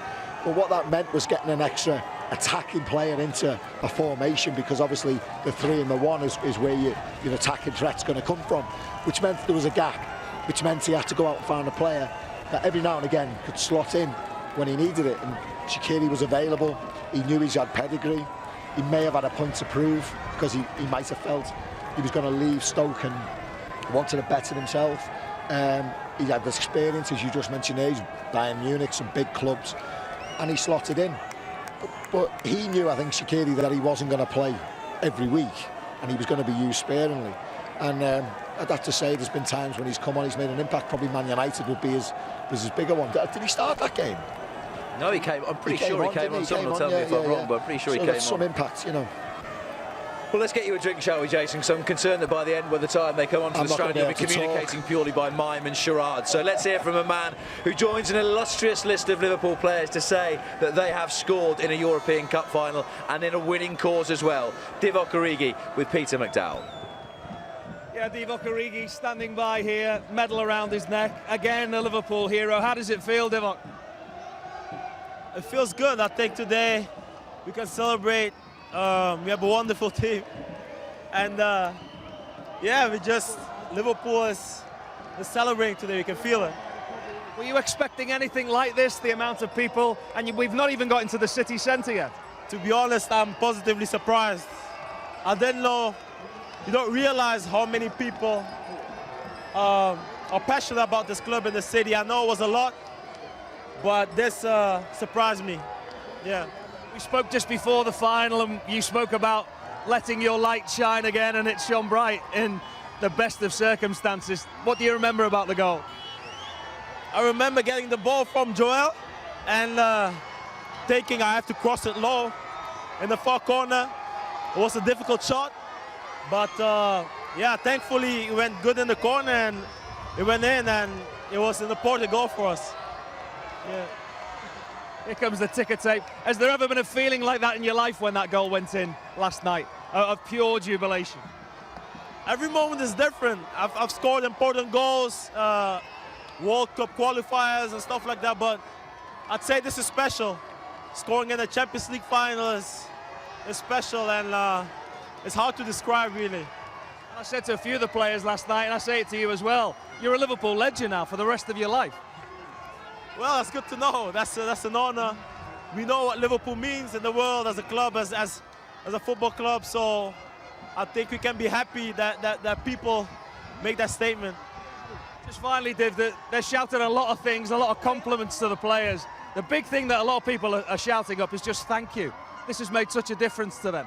Oh, it means a lot to the people. I can see it in the eyes and their reaction. It means so much, and it's beautiful for us, because we give so much on the pitch, and then whenever you come back and you get a welcome like this, it's always good. Enjoy the rest of it, mate. Thanks for talking to us. Pete, thank you very much indeed. Very significant, actually, Jason, to use that phrase about how much it means to the people. This is a city like no other in terms of their passion and a love for football. And for some people who go to Anfield and watch the games, that is it. You're saving up. That is the big moment every fortnight, is getting to Anfield and getting to watch this team. And then to have delivered this, that makes the year. We started the show with me saying about the people we met in Madrid. You know, people driving across, you know, willing to spend £3,000 for a ticket. You know, fans, 50,000 fans were there without tickets. You know, went to watch that game, went to support them. I think this club's always, the players and the fans have always had a special bond. I think, you know, right throughout the years, you know, the players have been very close to the fans. We've respected them, they've respected us. There's been a lot of adversity and sadness at this football club, sadly, which has brought everyone closer together. You know, it's a very, very unique club for that, I feel. You know, they're a very knowledgeable set of fans because of the history and the legacy of the clubs. You know, you can't kid them. They know. So in that respect, you know you've got to give 120% every week. I think that's, you hit the nail on the head there, where 100%, you said 120, we're 100% every week. If they know you're doing that, you don't have to be the greatest player ever in the world. You referring to me now? No, I'm not. You know I'm not. But you don't have to be the greatest player ever in the world. But if you are giving everything you've got, you'll be forgiven if you're just not good enough, unfortunately. But a great crowd to play in front of. Going back to the days when you used to run out at Anfield and the noise would hit you from the Kop as you run out onto the pitch. You wouldn't get it till you come up the tunnel and then the noise hit you. But getting that week in, week out, and getting the support all over Europe, even going back when I was playing, it's just amazing. The Ronnie Moran saying, if you give the ball away, don't think about it and throw your arms up. He went, just win it back. Go and win it back straight away, because the fans will notice. They'll notice that. And he's right, isn't he? You give it away, you go and win it back. You don't ponder on it. You don't let your emotions get the better of you. You just go and win it back. That is what this team do, isn't it? And that's what these do. They Yeah. do. That's Yeah, Jürgen, they give it away, and then next everyone's round you. If they don't get it back straight away, they get the next one. And they are inspired by their manager, who's just treating himself to another bottle of beer, and well deserved, Mr. Klopp, punching the air and waving to those that love him. And Jürgen Klopp is embracing this occasion, isn't he? It's getting more animated, isn't he? As that journey's Funny that, getting isn't it, longer. Jason? Yeah. Wonder why. Cap on, back to front, loved by the fans of Mainz, loved by the fans of Borussia Dortmund, and of course loved by the fans of Liverpool. And he joins Bob Paisley and Joe Fagan and Rafa Benitez have delivered the European Cup to the Reds. And he and Roberto Firmino and the rest of the squad are waving as they continue on their merry way up the hill towards us here in the city centre. And there's always questions, Ronnie, about Jürgen Klopp and the impact he has had on Liverpool. And we've always talked about the comparisons that there might be to the greats of Bill Shankly or Joe Fagan or Bob Paisley, but there was always that precursor, that asterisk. Yeah, maybe, but he's got to win something, and now he has. He's delivered the trophy which the club craved and he craved as well. He's an unbelievable manager in the way that for me, he replicates so much of what has gone on years ago with Shankly and Paisley. The way he speaks about the crowd, you are with us, we're with you. You know, Shankly used to say to the players, they go out and do it for them. And this manager has got all that, amazingly so.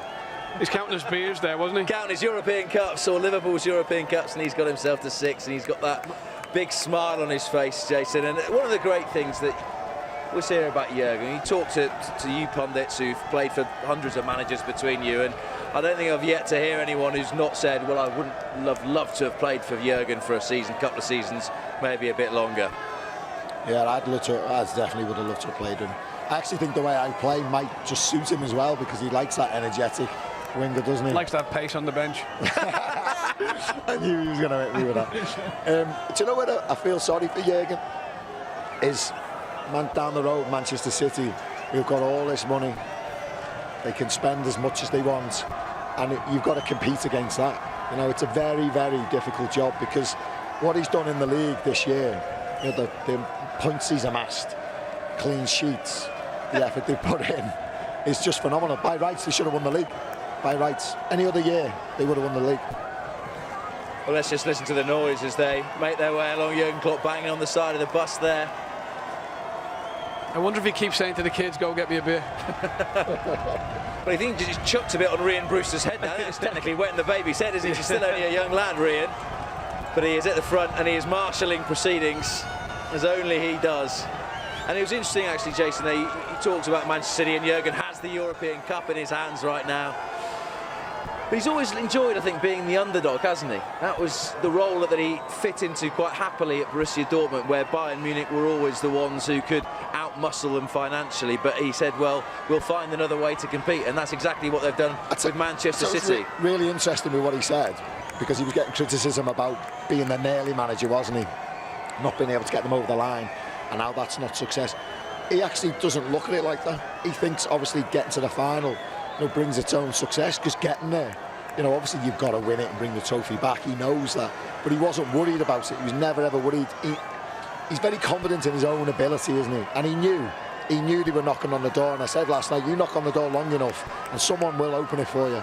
And he knew that he's got the players now, they're ready, and they've gone and done it. They've gone and won a European Cup. I don't think we can ever say that he hasn't had money to spend. He has had money to spend, but how wisely has that man spent the money on it? And his staff who do all the transfers. They've searched around for people that he wants in his team. He thinks will fit into the whole thing that he is, Liverpool. This is Liverpool. We're all here to play for Liverpool. And he's got the likes of Robbo there. It's he has spent money, but spent it extremely wisely on getting this team together and winning the Champions League. He hasn't gone out and bought them superstars, has he? In that respect, you know, like a big person, as it, someone that could upset the apple cart, like you could argue Pogba, you could argue that kind of maverick. Virgil van Dijk's playing for Southampton, Mane's playing for Southampton. These are not players that come from Juventus. Yeah. And just on that point, before we just take the sights and sounds in for a little bit, in terms of people who should get praise for this, and Jason was talking about unsung heroes, and I'll tell you what, if Michael Edwards walked down the middle of the road now, a lot of people wouldn't know who he was, but I mean, in terms of the recruitment and the importance he's had on that whole aspect, he's had a massive part to play alongside Jurgen. Again, I'm going back to the old Liverpool. You wouldn't have known who was involved in the transfer, but now they've got a group together with the manager, and they find them. They don't say an awful lot about them. You know, we got into trouble for tapping up Van Dijk, so to say, and was left for a year. But they know the people they want, and they slowly go behind. They get him, he comes in and starts playing. That's what I was saying to you before. You talk about Michael Edwards. You could throw Billy Hogan into the mix. You know, there's plenty of players, there's plenty of people at that level who are there to help him, you know, and let him get on with it as well. Well, let's just enjoy, as we said, the sights and the sounds of Liverpool, the European champions, making their way around their city and giving so much joy to so many people who are out on the streets today supporting them.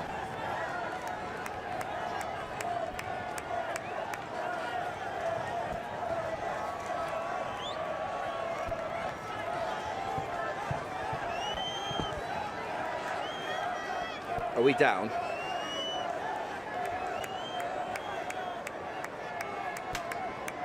It's freezing cold.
You're watching the live parade from the streets of Liverpool as the Reds celebrate European Cup number 6. They are making their way towards the Strand and sharing some moments that will live forever in the minds of the players and in the minds of the fans as well. You can see a big cardboard cutout of Virgil van Dijk just there, and just in case you thought he couldn't do everything, we've now given him the task of turning into a reporter as well. He's interviewing a couple of his teammates.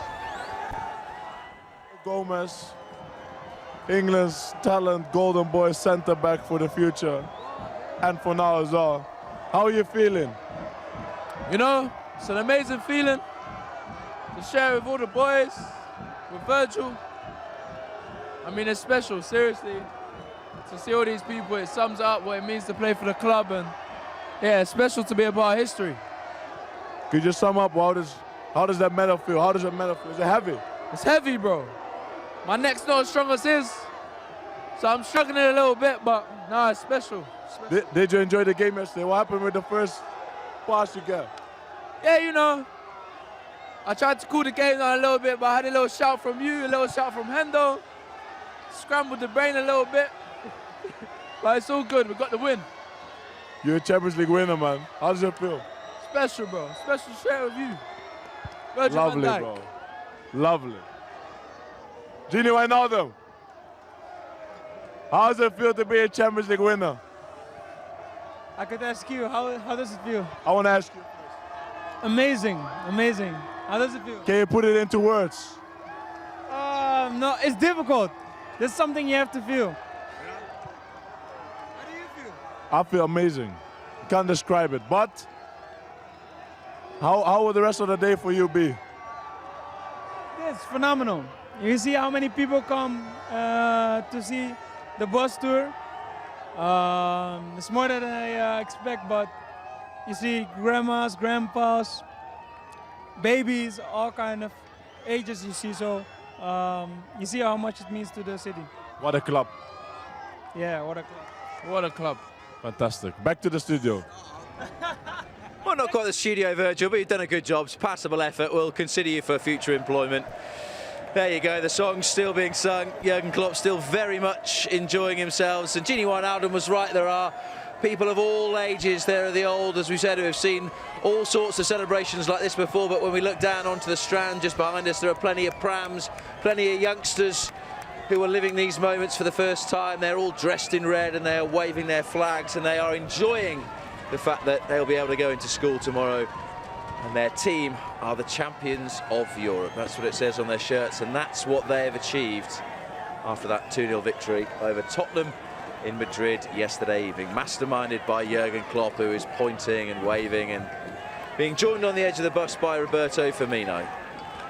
And we just heard there, Ronnie, from Joe Gomez, and we've talked about stories and we've talked about players and what they've been through maybe over the years, and someone like Joe, who's had as many bad injuries as he's had, to come back and to play in a Champions League final, to still have that medal around his neck as well, is testament to probably those days in the gym where you might well feel like packing it in, or you watch your teammates go out and carry on training and you just long to be with them.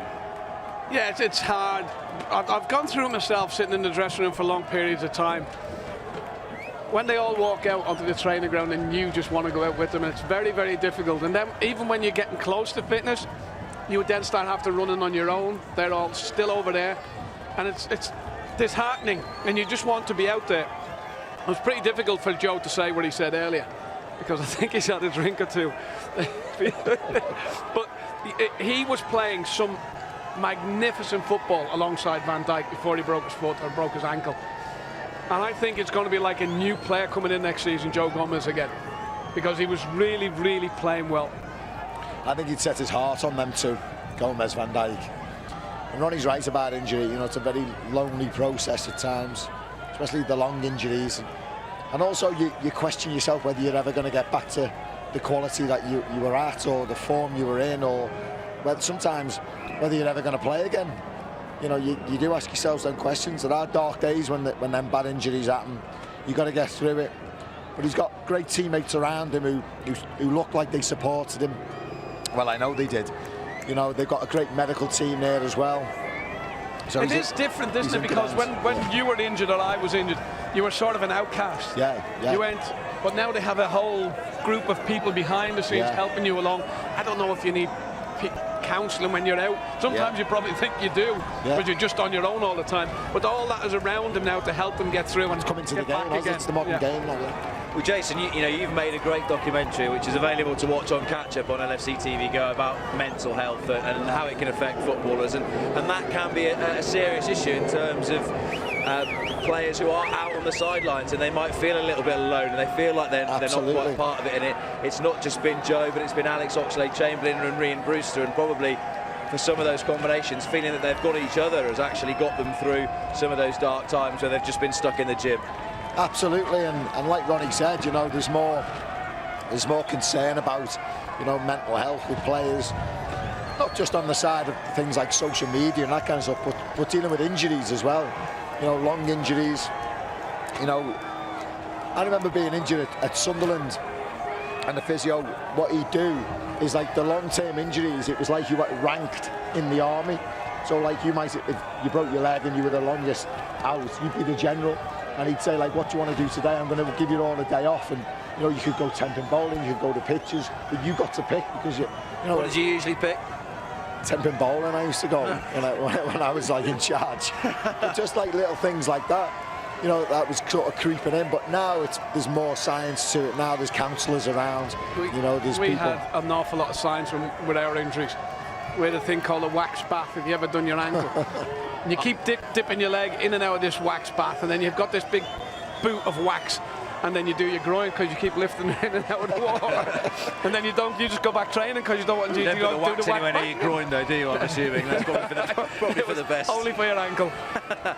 It is a cliche. You just said it a few moments ago about Joe Gomez, Ronnie, about being a new signing, but that is the excitement about next season. That, you know, Alex Oxlade-Chamberlain's hardly had a kick this time around, and he was superb before that horrible injury, also in a Champions League game against Roma. But that will be massive to have Alex in and amongst all the other central midfielders that Liverpool are currently blessed with. But Alex Oxlade-Chamberlain, great. Gomez, great. But even Rhian Brewster now coming back. He was looking so sharp for a young kid before he had his major injuries as well. And you would hope he gets back to what he looked like he was going to be before his injury, because he looked a player that you could bring into your team probably next season. You know, not Champions League, League Cup, FA Cup, and start getting him involved now, because he looked a real prospect. But it's good to have them players, isn't it, back? You know, it just strengthens your bench. You know, you can make changes as many as you need. The Ox looked well dancing last night. He was moving okay last night. He's back. Good. With Perry, yeah, he was there. Was Perry there, was she? She was there. She was supporting the boys. Did she recognise you or not? No. No. And did they play any Little Mix at any point? No. Spice Girls is our era. Your era. Well, I don't know, Ronnie's era. It's Diana Ross and the Supremes. Diana Ross and the Supremes. Mine's Doris Day. The Jurgen Klopp continues to wave, and of course Jurgen and the players flew back this morning.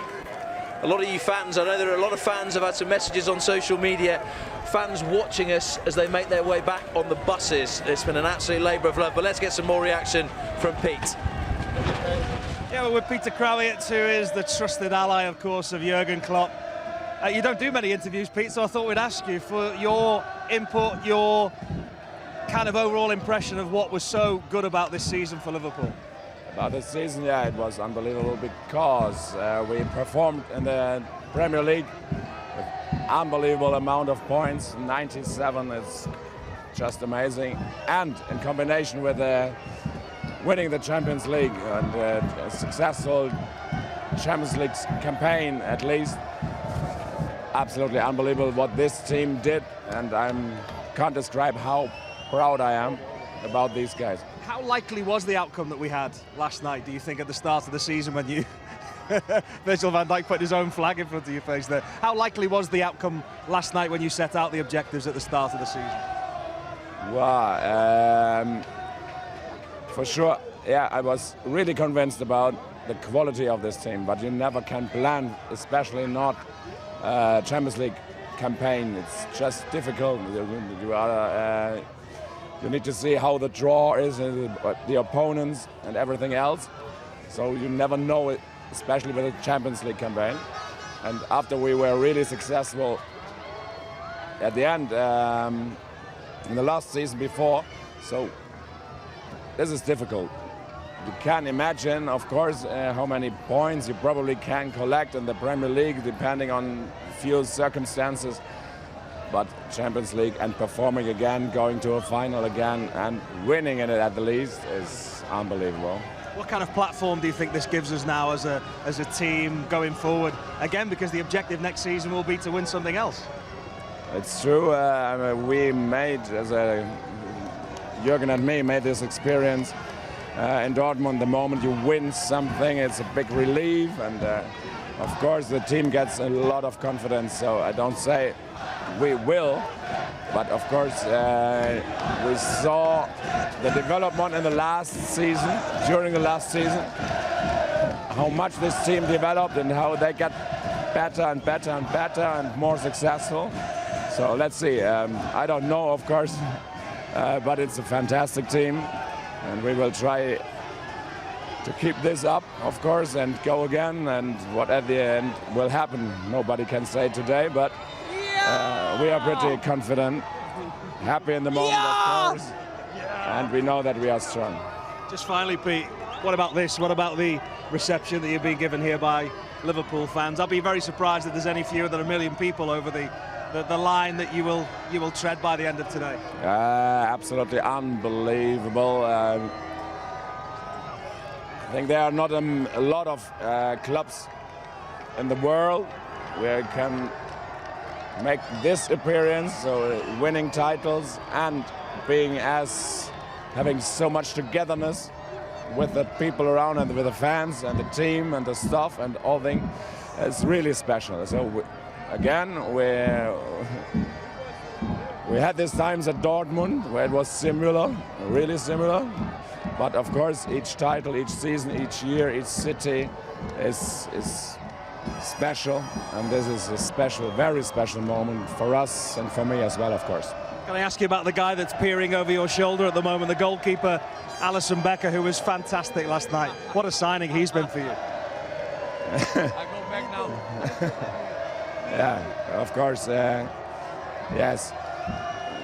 It's a saying, without a goalkeeper you can't win, and Ali is exceptional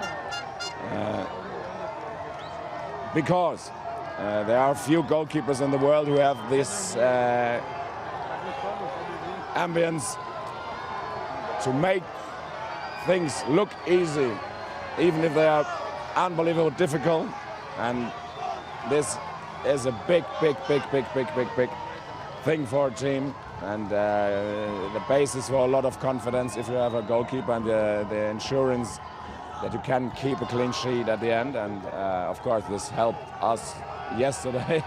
Unbelievable, because we didn't play well at the end, but we kept a clean sheet and we scored, and that's enough. Listen, enjoy the rest of the day and enjoy the break over the summer as well. Thanks for talking to us, Pete. We will need break, yeah. We will. Yeah! We certainly get the sense of just how much this reception, this welcome home, means to the players, the staff, everyone at Melwood who puts in so much hard work over the course of a season. It is all very much worthwhile. So wherever you are in the world, sit back and enjoy this homecoming parade for Liverpool, the champions of Europe.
We hope you're enjoying our live and we'll try that again, our uninterrupted coverage of Liverpool's Champions League parade throughout the streets of the city. There it is, Lincoln. They're going to be making their way down towards the Strand and joining us here very shortly indeed, celebrating a sixth European Cup triumph after a 2-0 victory over Tottenham Hotspur in Madrid last night.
the manager down, who sat on the back of the bus, perched with one leg over one side, one leg over the other, and you're having the time of your life, I think it's safe to say.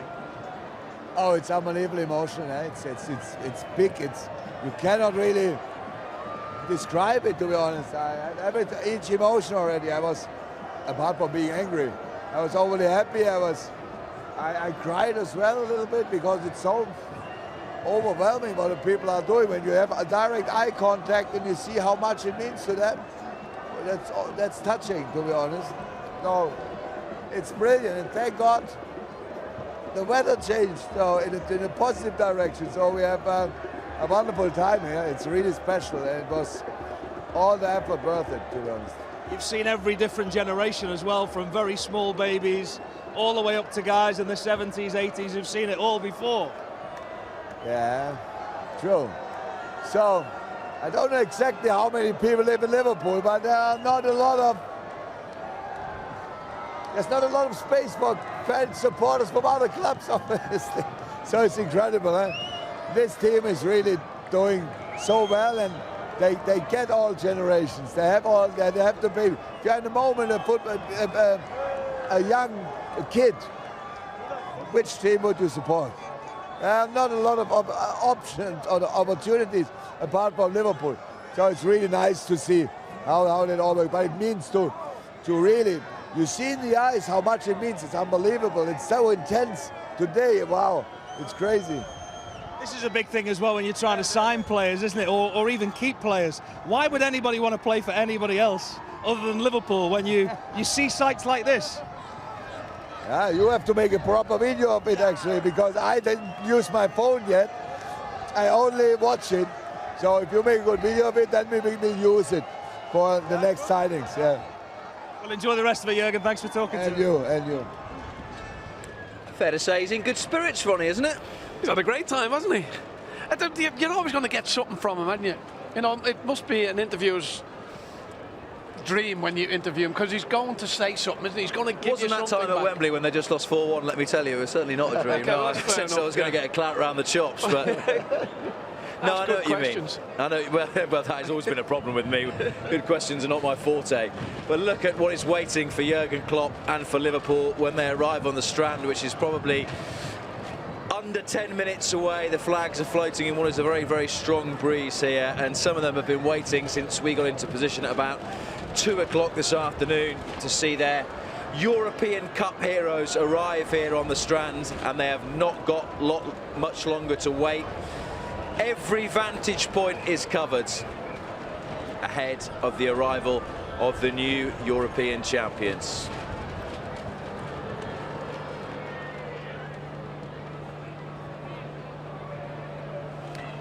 And I guess, Jason, an exciting sea change or shift next season from when they go to being the hunters to the hunted. They are the defending champions, and everyone in Europe will be desperate to knock them off their perch when they get them in the group stages, in the knockout stages come next season. Yeah, they will, but they'll certainly want to defend that trophy. They'll have that, you know, bit between their teeth, that desire to keep hold of it again.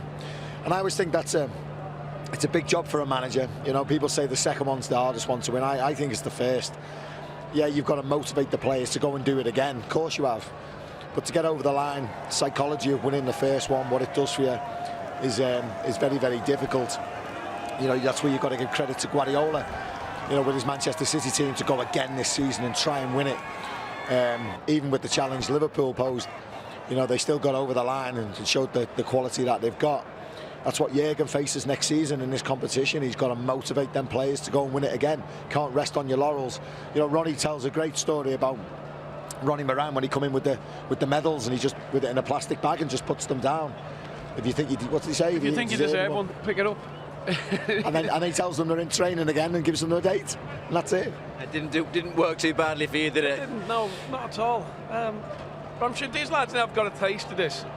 You know, they had a taste of the Champions League final last year. Let's get back there. Let's go do it again, and we'll win the next one. And they've won the next one. Now this is what they expect. This is what they should expect.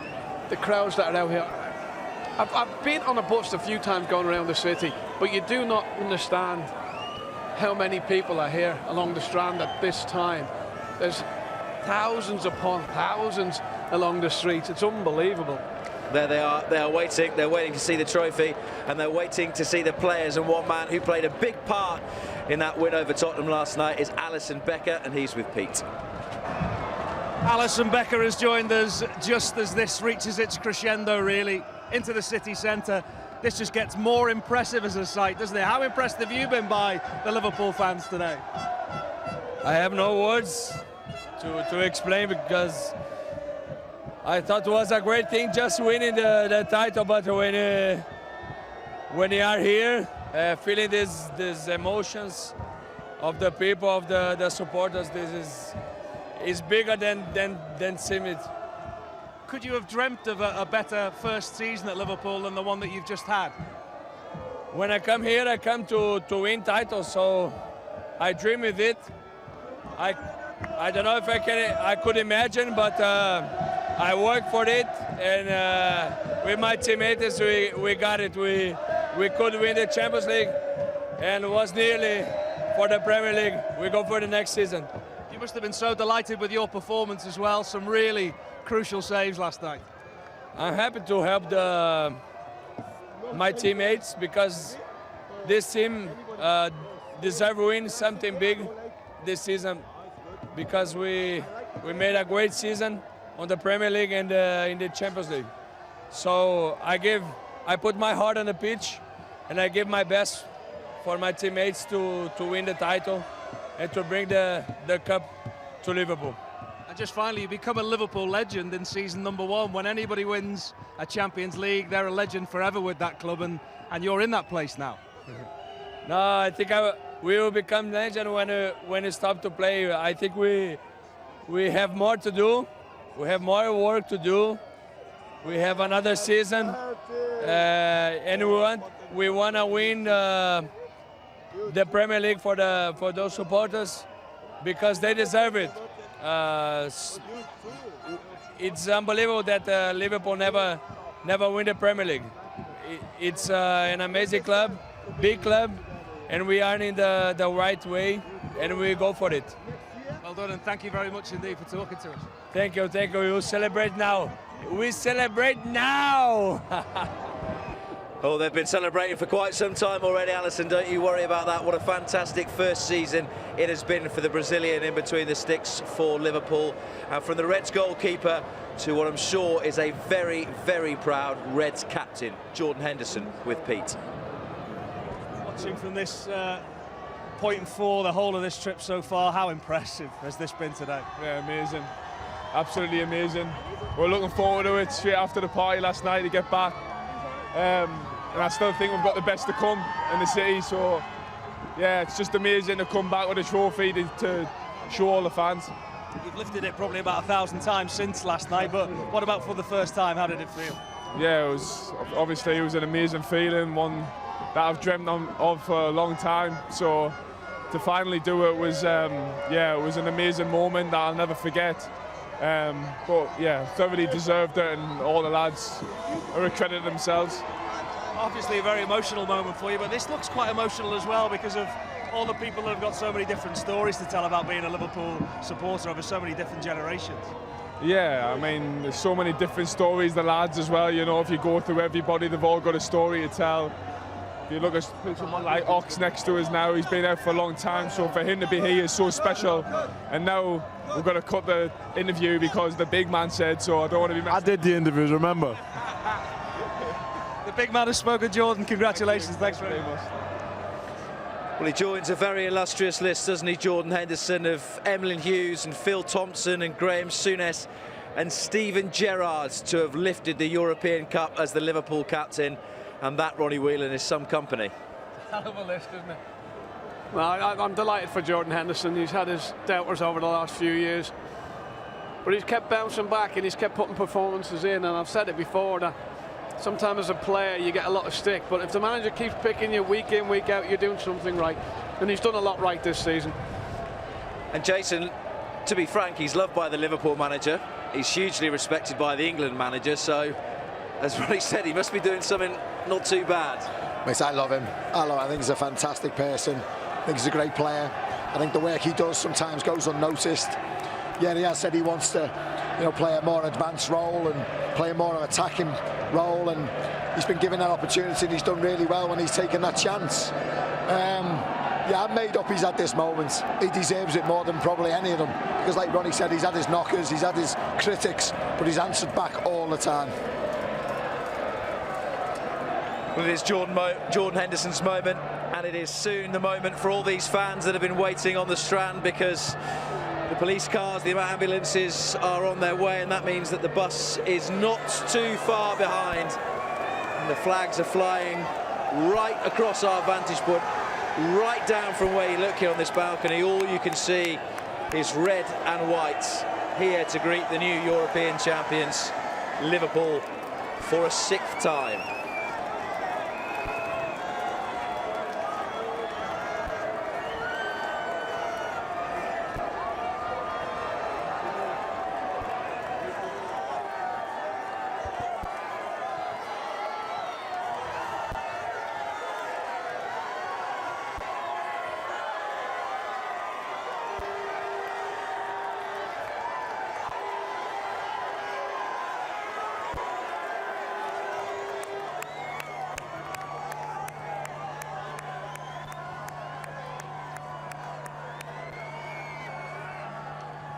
Here, Rian, how's this taken you by surprise? Were you expecting anything quite like this?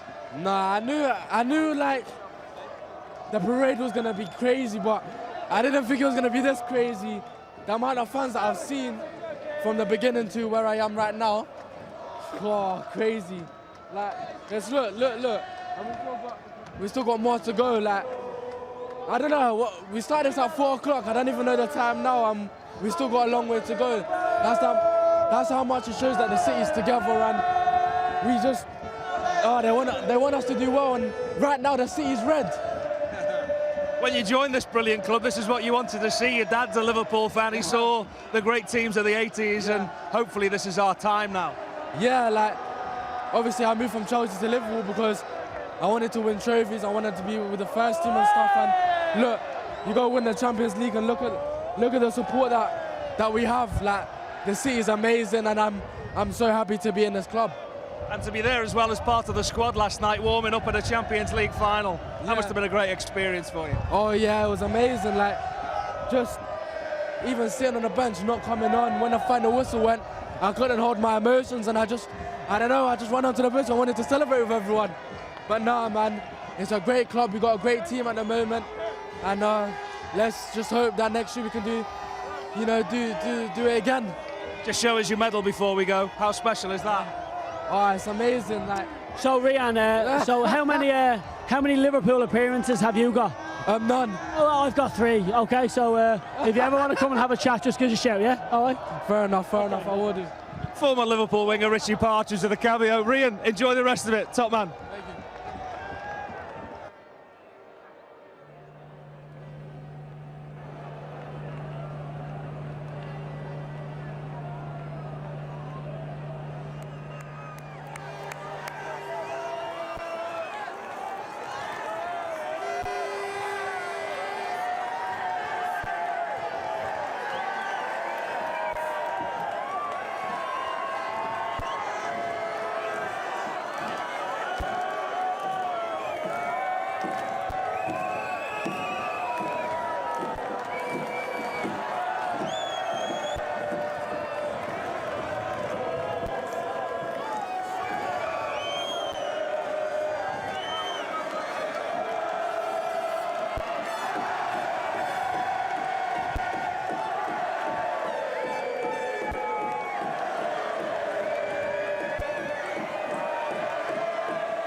You're watching live coverage of Liverpool's Champions League parade, and after a good old lap of the city, the players are just about to make their way onto the Strand.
What a scene down here on the Strand. The confetti still in the air. You can still smell the smoke as well from all the fireworks that we have seen welcoming Liverpool on the final part of their journey. And Jason McAteer, what a welcome it was.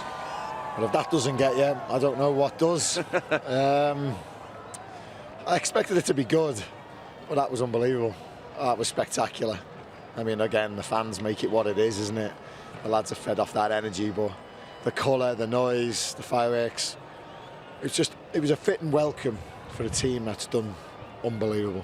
Fair play to everybody. It was amazing, absolutely amazing. And for all we talk about modern players and everything they get, Ronnie, and the wages and all that sort of stuff, I mean, this must be the sort of day where all those sacrifices that footballers make, where they don't go out with their mates and have a beer when they're 16, 17, and they aren't allowed to do certain things, or they get battered on social media. It's worthwhile when you're in front of thousands and thousands of your own fans lifting the Champions League trophy. This is why you stay in as a footballer, as you say, when the lads are going out with them. All the lads are going out and going to nightclubs and having a few beers. That's why you stay in bed early, get yourself ready for the match the next day. Then you find yourself getting picked up by bigger and better things. And then in the end, this is where it all culminates in you being a top professional footballer. I've never seen anything like that in my life. I've been fortunate enough to be in a couple, but the only similarities between what we did and what they're doing is an open top bus, because we did not see any fireworks, but the crowd out there, the energy, the people, everybody singing, I'm so delighted that I was here to see it. It was amazing, wasn't it? I just want to touch on what Ronnie was saying there and the sacrifice. He's right, you know, we see the end product on a Saturday or a Wednesday night. Well, saying that now, football's on any night of the week, innit? But we only see the 90 minutes. We see the glamour side of things, don't we? But footballers make tremendous sacrifice. You know, I had my eldest when I was playing.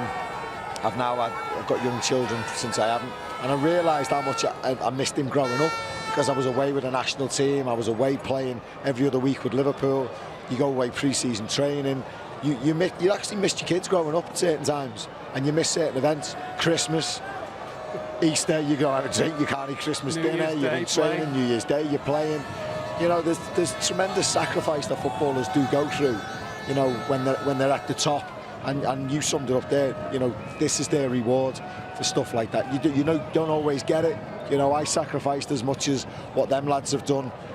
Maybe not as much because of the modern day player, but I sacrificed a lot, and unfortunately I didn't quite get over the line to do something like that. Ronnie's had the privilege of doing something like that in a different capacity. St George's Hall, yours wasn't it? Was it St George's Hall? Where did you go? Long ago. Was it? I can't remember because of other reasons as well, one would suspect. They're like Jürgen on that. Let's head down to the other end of the Strand, shall we, where we can rejoin Mark Benstead.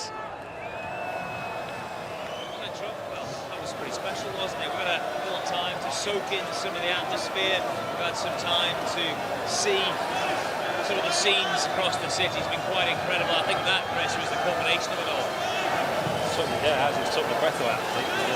Where we were before was incredible, but to witness that, what we've just seen there, it was emotional. It was just brilliant to be down here and as a fan, I keep saying that, as a player, as a fan more than anything, to come down here and see what the team have just done is great atmosphere, that's kind of bubbling on. We can hear the behind us now. Can I get it now? It's been a great party atmosphere, hasn't it, across the city all day? It's just been incredible. As I said, it's just one of them things you'll never forget. And you know, the players on that bus were just thinking, wow. But as fans as well, to see that, you know, to see them lift the cup and then come and parade it, you know, the players you watch week in, week out, and what they've done is incredible for this city. I keep saying it, football brings people together, and you see the amount of smiles on people's faces, all generations. Like you said earlier, this afternoon is just, you know, only football can do that. Okay, guys, unfortunately, just going to head back over to Rob and the guys up in the presentation team. Having a problem with the mic. Rob, it's back to you. Mark, thank you very much indeed. We'll try and head back to Mark and to Chris a little bit later on, as we've got those audio gremlins just fixed a little bit as we see Liverpool continue to making their way down and continuing to see thousands and thousands of smiling faces in amongst them, in the crowd hanging off the lampposts, doing absolutely all sorts to get a glimpse of their heroes. And having looked at this today, gents, and celebrated what is a fabulous team, not just what they've achieved in the Champions League, not just what they've achieved in the Premier League by getting 97 points. I suppose the big question is, how do they get better next season? Well, if you want to think about this for a start, if you do as well next season, you've got this parade again. What a spectacle it's been.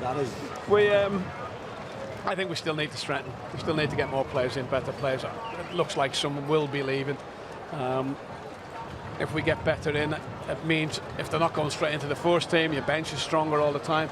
And then you start becoming like Manchester City. You can rest players, situations, and get the best till the end of the season out of everybody. But it's again another huge season next year for them all. The manager, the players, they need to kick on now. They've now won something. If they want to become the top teams of Liverpool's era, they have to win more and more. You can't just win one trophy and say, yes, we've done that. That makes us a great team. More trophies will make them a great team. This is a very, very good team at this moment in time. Not great in the sense that they've got to win a few more trophies. Just to pick you up on that then, Ron, in your dressing room, did you ever get a sense of any player that ever sort of thought they'd cracked it prematurely, or you thought, oh, that's not the attitude that we want here, this is Liverpool and we don't think we've done anything ahead of our time? We were never allowed to think that way, and maybe there was one or two and we've wondered, why was he let go so early?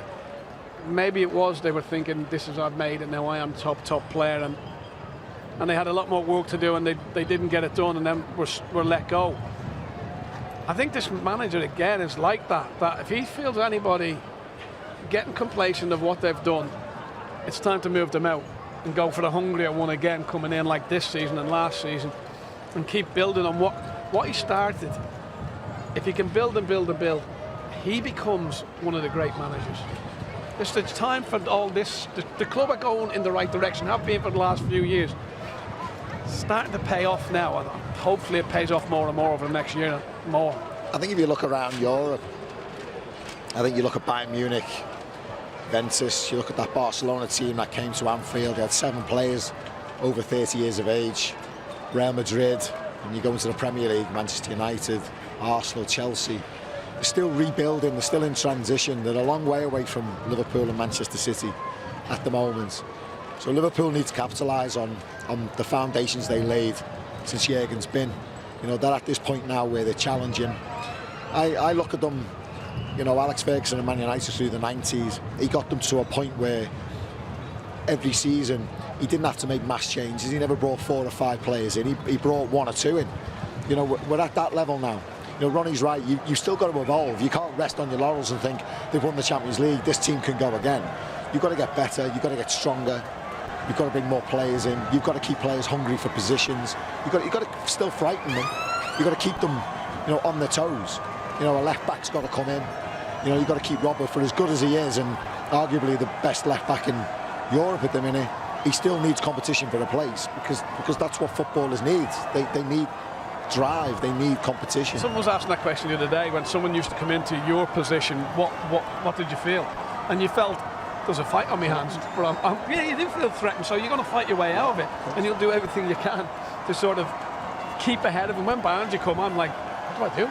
He's going to be the left winger. What am I going to do? Oh, I'm going to fight for one of those positions in the centre of midfield. It comes a battle all the time, but you're getting better when it's happening. Yeah. Okay, let's get some more reaction from on the bus. Dejan Lovren is with Pete. Speaking to Dejan Lovren. Well, Dejan, we're getting towards the end of this absolutely superb day. I know it can't compare to winning a Champions League medal, but it comes very close, doesn't it? To be honest, I don't know if it will make a difference if we won the Premier League with this. This is fabulous. It's something that we will never forget for the rest of our lives. It's brilliant to see all the people, and maybe you have the understanding to see everything, how the club is big. It's just pure emotions. You see people crying, people in wheelchairs crying. They're caring about this club, and it's something.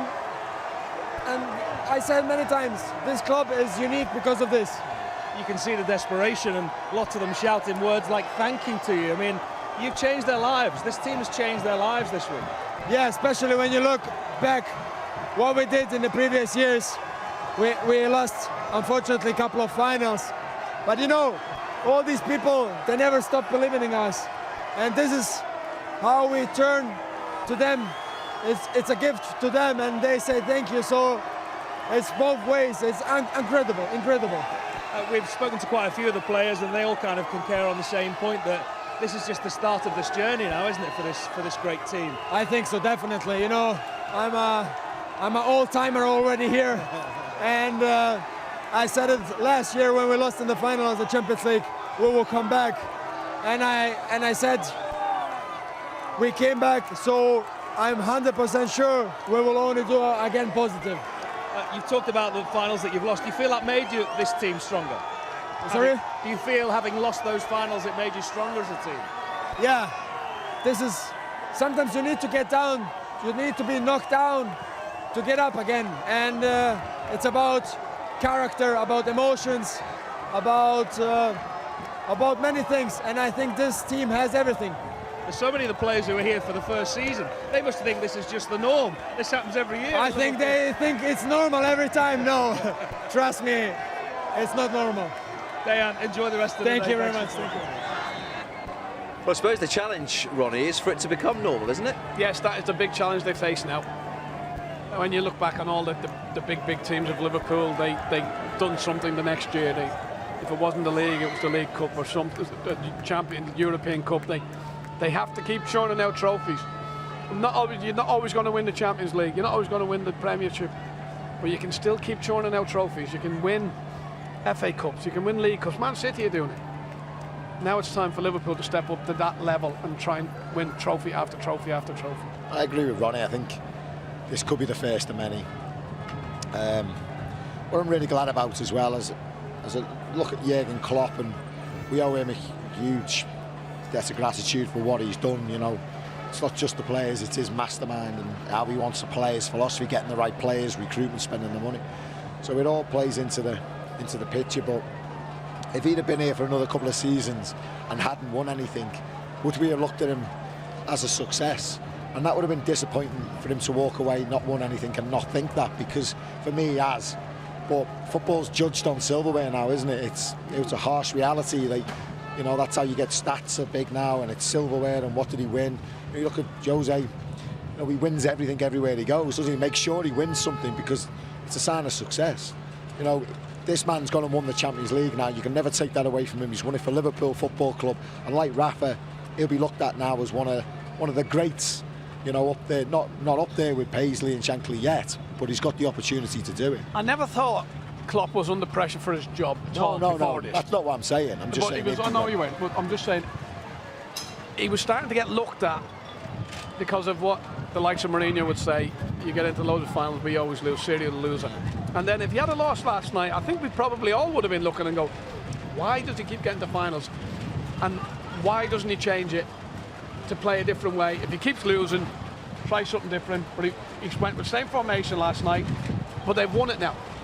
So we all believe that is the way. You can have lucky managers. You know, there are managers out there who've been very lucky, you know, in certain situations. But you can get an unlucky manager as well. And, you know, there was a few people suggesting that Jurgen may be one of them just unlucky managers.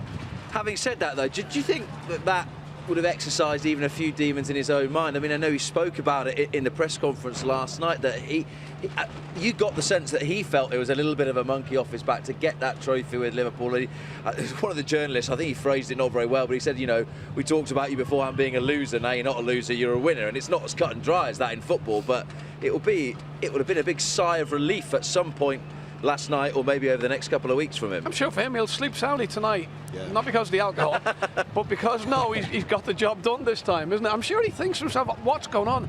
He even started to change things before Saturday, you know, when to go away, would go away a day later than we used to, or just to see. And it's come to fruition this time. But he needed it for himself, I'm sure. Yeah, you're right, because you do start to doubt yourself. Why do I keep getting there and keep losing? But now that he's won, now he can go and kick on. I don't think he ever didn't believe in his own ability. He said that, like you mentioned there in his press conference. You know, he never felt a failure. But getting to finals is success in itself, because it takes a lot of hard work to get to a final. But to get over the line is very special. And like Ronnie said, once he shuts his front door tonight, he'll have a little think to himself. It'll be quite some time away, I suspect, actually, when he shuts his front door tonight. He will turn around and say to himself, I'm glad I got that one over the line. And the great thing is that success can almost bring more success, given the fact that we could get to the end of August and they've already won the double next season because they've got the Community Shield and the European Super Cup. And you know what? It's another thing to put your Community Shield on the table. Win that, go and win that. It's a great start to the season. We never took it that seriously, except when we drew or got beat. I think we drew with Everton. And Joe Fagan went berserk to us because we didn't do what we were supposed to do on the pitch. But if you go and win the Community Shield, it's like, well, I've won that as well. You mentioned Mourinho. He's been doing that for a long time. He wins the League Cup and the Community Shield and goes, well, I'm bringing you trophies and you're sacking me. And I guess the other significant thing about the Community Shield is it will come against Manchester City, and you lay down a little bit of a psychological marker, don't you? You say, first weekend in August, we've just beaten you, so we're back. We're not going to go away after one season. Of course. And, you know, I like Ronnie just said there, I think with Jurgen Klopp, I don't think he would let them go into that mindset of it's only the Community Shield, you know, it's only a pre-season game. You know, he'll want to win it because a winning mentality breeds winning silverware. You know, that's how you have to be now. The psychology of sport is massive. You know, it's not really something that was delved into maybe in Ronnie's in time. Definitely not. It was creeping into my era, but now it's a massive part of sport. Well, these are pictures from just a few moments ago as the Liverpool team bus made its way down the Strand, lifting that European Cup high into the air. What a moment that is for young Ryan Brewster, who may well find himself a lot more involved next season. Had a bad time with injury, but certainly right in the thick of the celebrations. We spoke about the rivalry as well, and you get the sense that there is a huge amount of mutual respect, and actually that both Liverpool and Manchester City enjoy going toe-to-toe with each other. I think the players love it.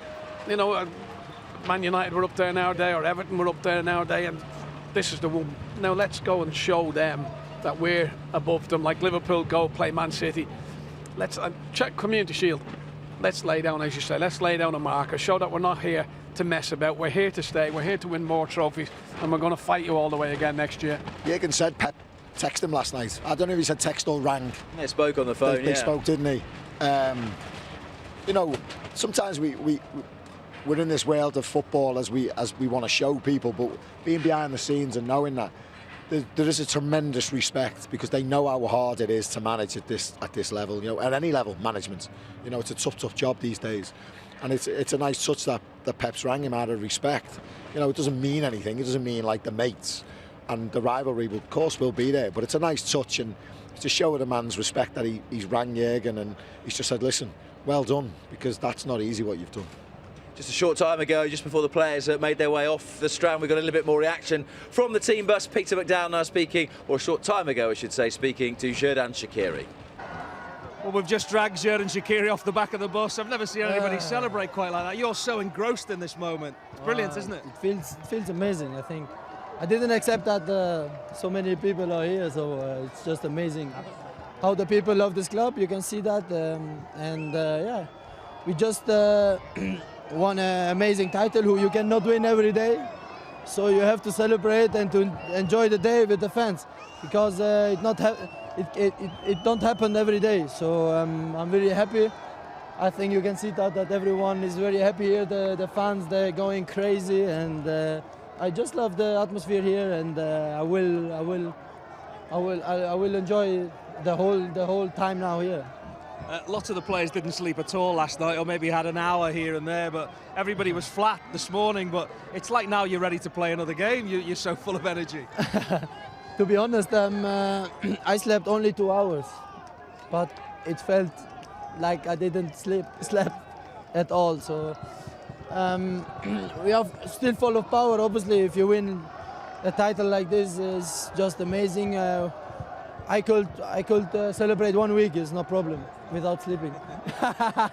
You hear lots of players say that when they win that first trophy, that the desperation then grows to either retain it or win another trophy. Do you think this is what will happen with this Liverpool team now? I think you can see that we have a really good team. We have good characters in our team. We just completed very, very well, and we have very good lads inside, and we have a lot of fun.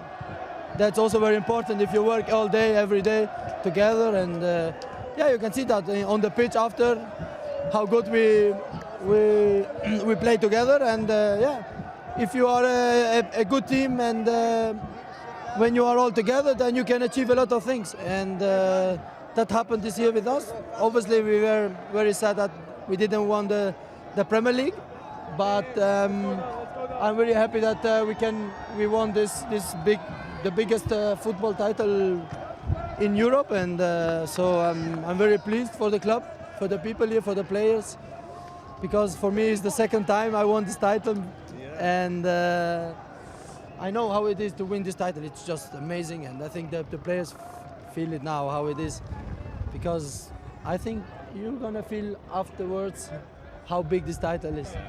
And just finally, we're at the end of this tour around the city now. You'd probably like to do it again, wouldn't you? You were joining in with all of the singing, all of the songs. Yeah, obviously. These songs, they are just amazing, and we sing it now already many times, and yeah, it's just amazing with the guys here together to be, and we never will forget this day. Well, listen, enjoy a couple of weeks off, and thanks for talking to us. Thank you, man. Thank you.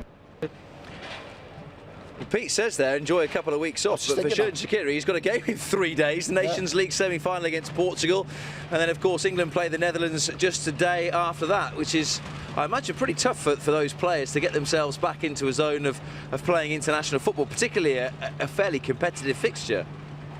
Absolutely, absolutely, it's a tough ask. Adrenaline will be riding high though, won't it? They'll be full of adrenaline, which is a beautiful thing. They are supremely fit now, aren't they? And it was more the mental side of it, though. I thought that having had this extreme high, you probably want to just go off on your holidays, do you, or not? Yeah, sometimes you do, but they've had a great high. Tomorrow they'll be down, ready to travel to their countries that they've got to go and play for, and I think they'll get over it in 2 days. Shaqiri won't nothing more than to get a game. He hasn't played for a little bit, so he'd love it playing for his country. He loves that, so he'll be ready to go. They don't go out and drink 10 pints now. These are that fit, these players. A couple of glasses of wine, they're smashed. So, you know, a couple of glasses of wine, hour, they'll be in bed. Don't worry about that. They can't handle like 10 pints, they're that fit. They're athletes, they're unbelievably they're like racehorses now. Talking of people who are like racehorses, let's rejoin Mark Benstead. Thanks, Rob. Yeah, things are just slowly starting to calm down a little bit down here, further down the road from where you guys are, but it has been quite incredible. Chris, the last sort of half an hour especially has been frenzied, it's been colourful, it's had a bit of everything. It's been a fantastic spectacle. Yeah, I hoped it was going to be good before, but I mean that's just past everything. It was really special to be here. As I keep saying it, as a fan, you know, to come down here and support the lads, and them to give the support back to the fans. And I said these, you know, fans make football teams, and the fans are superb at the team. I mean, they deserve a lot of, you know, all the success for making these fans' days. And it was emotional. We said it before, to be down here, and just a privilege to be a part of it all. You've been speaking to some of the fans. You signed a few autographs. You've taken a few pictures. It's been such a good atmosphere, such a feel-good factor around the place, as you can tell the impact that this season as a whole, but last night has had on everybody. Yeah, I say it 100 times, I say it again, it's football. It just brings everyone together. We've seen that all generations today of, you know, youngsters, babies, old people coming out, grandma and granddads, and it just put a smile on everyone's face, and only football can do that. You know, only football can make people that happy, and we've seen that in abundance down here today. John, you've been spending a bit of time with us the last hour or so, soaking all this in. You've been in football a long time, you've seen a lot, but that was something a little bit different, wasn't it, when the trophy, the bus, the players went past us? I don't think I've ever seen anything like that in my life. You know, seeing grown men, grown women and children crying, just tears of joy. You know, the exhilaration, the raw emotion, the euphoria as well. And I think that when you looked around, just the joy on people's faces, and, you know, we always talk about making the people smile, but also, you know, to have people crying with tears of joy. I think Chris and I were, you know, we were an emotional wreck as well. Never seen anything like it in my life, and, you know, just hope we get to see it again soon, because it was just so special.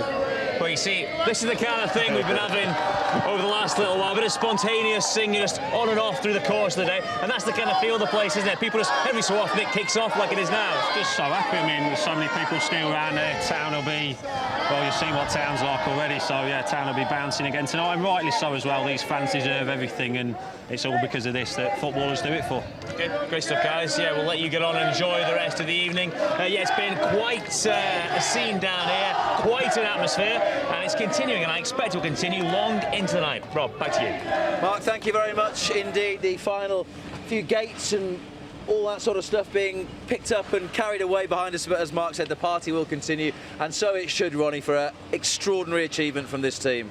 A completely extraordinary party should continue, but be ready for pre-season and let's go again next year. Jason, just put into context from a former player, but also from a lifelong supporter, what today has signified for you and for the club. Well, it started with me on Wednesday, didn't it, when I flew over to Madrid with the TV, Liverpool TV, and it's been an amazing 4 days. You know, Steve Dixon, you know, seeing him cry last night behind the camera. I was crying on screen, John Aldridge crying. It's just like, it's just the raw emotion of it. We've all got our own reasons. I said it before, why this is special. You know, some might have lost people, fathers who they've gone the game with for years, who, you know, some who've taken the kids for the first time, you know, some who were just making memories, and, you know, we'll always have this memory. We'll always look back and we'll always remember, and we'll always put a smile on our face. And I'm just absolutely privileged to be there and say that I was there when we beat Tottenham and won our 6th European Cup, because it's very, very special. I was unfortunate not to do it as a player. Ronnie's done it, and, you know, I'm so glad that I'm friends with Ronnie and he's got to do it because he deserves it, because he's a great fella, but I never got to do it. But this is the second best thing for me. So I took it all in, and it was just the best. It was the best. It was up there with one of the best moments of my life. Gentlemen, thank you very much indeed. Ronnie, thank you. Jason, go and have a lie down. Goodness me, you're falling apart now. I'm done. Tears in his eyes again, can't speak, so it's a good place to leave it. And thank you so much as well for joining us and watching our coverage on what has been a momentous and famous day here for Liverpool, champions of Europe. And this weekend, for the Reds, it really has been the joy of 6. Goodbye.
Forward for Firmino. Lovely touch, Firmino!